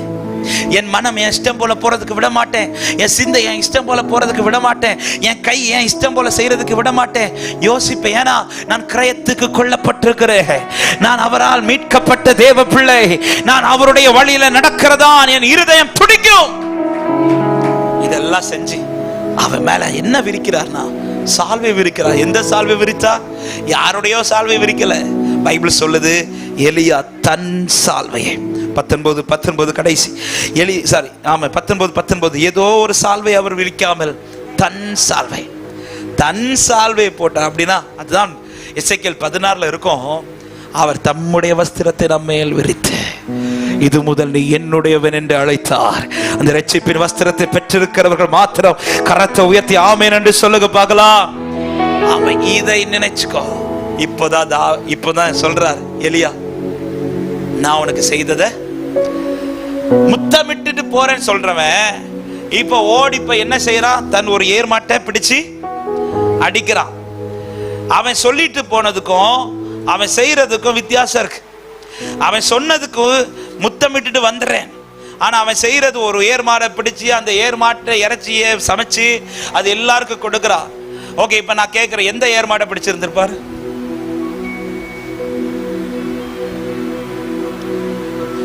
இதுக்கு உங்களுக்கு பதில் தெரியாதுன்னு எனக்கு நல்லாவே. எந்த ஏர்மாடை பிடிச்சிருந்துப்பா? அவன் எந்த ஏர்மாடை ஓட்டினானோ அதானே பிடிச்சிருப்பான். வேற ஒருத்தருக்கு மாட்டை பிடிச்சா அவனுக்கு அதுக்கு பேர். ஒரு ஏர்மாடை பிடிச்சுன்னா ஓடி போய் என்ன செஞ்சிருப்பான்? அவன் ஏதோ ஓட்டிட்டு இருக்கிறானோ அதை பிடிச்சு அடிக்கிறான். அப்படின்னா அடையாளம் என்ன? ஏன் முத்தமிட போனவன் தானே, முத்தமிட்டு வரலாமே, ஏன் அதை பிடிச்சு அடிச்சு சமைச்சு எல்லாரும் கொடுக்குறான்? அவனோட டிசிஷன் எடுத்துனா என்ன டிசிஷன் தெரியுமா? இனி நான் திரும்ப இந்த வாழ்க்கைக்கு வரக்கூடாது. அவர் செய்ததை, அதாவது முத்தமிட்டு வாரேன்னு சொல்லும் போது எலியா சொல்ல நான் செஞ்சதை நினைச்சுக்கொன்னதும் அவன் டிசிஷன் எடுக்கிறான். என்ன டிசிஷன்? இனி என் பழைய வாழ்க்கை தொடரக்கூடாது, இனி என் பழைய பாவம் தொடரக்கூடாது, இனி என் இஷ்டம் போல நான் திரும்ப போகக்கூடாது. அதனால என்ன பண்றான்? ஏர்மாட்டம் இருந்தா பிரச்சனை, நான் திரும்ப வர்றதுக்கு வாய்ப்பு இருக்கு. பேதுரு ஒரு தப்பு என்ன பண்ணிட்டார்னா, அந்த படகையும் வலையும் யார் கையிலையாவது அப்படி கொடுத்துட்டு வந்திருந்தா கூட பிரச்சனை இல்லை, விட்டுட்டு தான் வரார். எங்க வீட்டுல விட்டுட்டு வரார். அதனாலதான் இயேசு இப்ப மரித்த பிறகு பாக்குறாரு என்ன செய்யலாம். அதான் வீட்டுல தான் படகும் வலையும். எலிசா அப்படி கிடையாது. எலிசா உடனே தீர்மானிக்கிறா, இந்த ஏர்மாடு இருந்தா ஒருவேளை ஏதாவது பிரச்சனை வந்து நம்ம திரும்ப வர்றதுக்கு வாய்ப்பு. அதனால அதே ஏர்மாட்டை பிடிச்சு அடிச்சு எல்லாருக்கும் சாப்பாடு கொடுத்துட்டு, இனி நான் ஏன் இஷ்டம் போல அவர் சித்தப்படி. அந்த வழி அருகே இருந்த குருடன் இயேசு வான்னு சொன்னதும் அந்த வசனம் நீங்க வீட்டுல போய் படிங்க, 10வது அதிகாரத்து மார்க்ல. அவன் தன் மேல் வஸ்திரத்தை எரிந்து விட்டு எழுந்தான். ஆண்டவர் வான் தான், இன்னும் கண்ணு திறக்கல, அவர் அற்புதம் இன்னும் செய்யல. ஆனா அவர் கூப்பிட்டது, அவன் என்ன செய்யறான்? தன் மேல் வஸ்திரத்தை, ஏன் மேல் வஸ்திரத்தை எரியறானா? அவனுக்கு அவ்வளவு நம்பிக்கை, இனி இந்த வாழ்க்கைக்கு வர தேவை இல்ல, இனி நான் இந்த வஸ்திரத்தை எடுக்க மாட்டேன், எரிஞ்சிட்டு வரான். ஆண்டவர் உடனே தான் வந்தோட சொல்றான், உன் விசுவாசம் உன்னை ரட்சித்தது, நீ போலாம் அப்படின்றாரு. என்ன ஃபெய்த் பாருங்க, எல்லாத்தையும் தூக்கி எரிஞ்சிட்டு, இனி என் பழைய வாழ்க்கை எனக்கு தேவை கிடையாது, என கர்த்தருக்கா எழுந்து வாரான். அவன் கண்கள் திறக்கப்பட்டது, அவன் வழியில இயேசுவுக்கு பின் செல்கிறான். ஹல்லேலூயா. இயேசு செய்ததை நினைக்கிறவன், அவருடைய ரட்சிப்பை நினைக்கிறவனுக்கு தன் பழைய வாழ்க்கையில போக முடியாது. அவன் பரிசுத்தர்க்காய் வாழ துவங்குவான். அன்பு சபையே, கர்த்தர் உங்களுக்கு செய்ததை நினைத்து பாருங்கள். ஆமென். அவர் செய்ததை நினைச்சா நீங்க உங்க இஷ்டம் போல போக மாட்டீங்க. திரும்ப ஒரே கேள்வி வைத்து நான் செபிக்கிறேன், இன்னைக்கு எந்த வழியில நடக்கிறோம்? தாவீது சொல்லுகிறார், என் கால்கள் வழுவாதபடிக்கு என் நடைகள் உமது வழிகளில் ஸ்திரப்படுத்தின ஆண்டவரே. எல்லாரும் கண்களை மூடி நாம் செபிக்க போகிறோம். ஆண்டவரே, இந்த வார்த்தையின்படி என்னை உம்முடைய வழியில் நடத்துங்கன்னு சொல்ல விரும்புகிறவங்க முடிந்தவர்கள் முழங்கால் படியிட்டு கண்களை மூடி ஒரு 5 நிமிடங்களை நான் செபித்து முடிக்கிறேன். எல்லாரும் கண்களை மூடி, நான் உனக்கு செய்ததை நினைத்துக்கொள், நான் உனக்கு செய்ததை நினைத்துக்கொள். ஹல்லேலூயா. அவர் செய்ததை நினைக்கிறவன் அவர் வழியில் நடக்க துவங்குவான். மீண்டும் பழைய வாழ்க்கைக்கு போக மாட்டான், பாவ வாழ்க்கைக்கு போக மாட்டான், தன் இஷ்டம் போல போக மாட்டார். என்ன செய்ய சித்த வைத்திருக்கிறாரோ, எந்த வழியில நடப்பது என் தேவனுக்கு பிரியமோ அந்த வழியில நடக்க அவன் கால்கள் துடிக்கும். எல்லாரும் கண்களை மூடி உங்கள் இருதயத்திலிருந்து ஒரு சில நிமிடங்கள் ஆண்டவர்கிட்ட இந்த ஒரு ஜெபத்தை மாத்திரம் ஏறெடுத்து நான் முடிக்க விரும்புகிறேன். ஆண்டவரே, என் இஷ்டம் போல நடக்க வேணாம்ப்பா, உங்க சித்தப்படி நடக்க என்னை அர்ப்பணிக்கிறேன் என்று விட்டு கொடுக்க விரும்புகிறவர்கள் எல்லா தேவ பிள்ளைகளை கண்களை மூடி ஸ்தோத்திரத்தோடு உன்னை தெரிந்தெடுத்ததை நினைத்துப்பார். வேற ஆள் இல்லாததினால் அல்ல சகோதரா, வேற ஆள் இல்லாததினால் அல்ல சகோதரி. உன் குடும்பத்தில் எத்தனையோ பக்தி உள்ளவர்கள் இருக்கிறார்கள், உன் குடும்பத்தில் எத்தனையோ நல்லவர்கள் இருக்கிறார்கள், உன் குடும்பத்தில் எத்தனையோ ஆமென் பரிசுத்தவான்கள் இருக்கிறார்கள். ஆனால் அவர்கள் எல்லாம் கர்த்தர் தெரிந்தெடுக்காம, யாருக்கு வேண்டாத உன்னை கர்த்தர் தெரிந்தெடுத்து உன்னை மீட்டெடுத்து அவரை அப்பா என்று அழைக்கும் பாக்கியத்தை உனக்கு கர்த்தர் கொடுத்து உன்னை இம்மட்டும் நடத்துகிறார் என்றால் நீ எப்படி உன் இஷ்டத்துக்கு போக மனது வருகிறது? ஆண்டவர்கிட்ட சொல்லுங்க, ஆண்டவரே, என் வழியில் நடக்க வேணாப்பா, உம்முடைய வழியில நடக்க எனக்கு கிருபை தருவீராக, எனக்கு கிருபை தாருங்கப்பா. லகாரபால ஹந்தல ரிகபோ ஷாதல ரியாதல ரபோ லிகாரபால பௌதரியாதரயா ஷியகதரியாதர அப்படியே அர்ப்பணித்து விட்டு கொடுங்க. ஈசாக்கை போல அந்த பலிபீடத்தில் என் சித்தம் வேணாம், உம்முடைய சித்தத்துக்கு அர்ப்பணிக்கிறேன் என்று விட்டு கொடு சகோதர சகோதரி. பரலோகத்தின் நன்மைகள் உண்மையிலதான், பரலோகத்தின் ஆசீர்வாதங்கள் உனக்காகதான். கர்த்தர் உனக்காக தான் எழுந்தருளுவார். உன் வாழ்க்கையில கர்த்தர் கிரியை செய்வார். உன் கண்கள் அதிசயத்தை காண பண்ணுவார். உன் வாழ்க்கையில கர்த்தருடைய மகிமை வெளிப்பட்டு கொண்டிருக்கும்.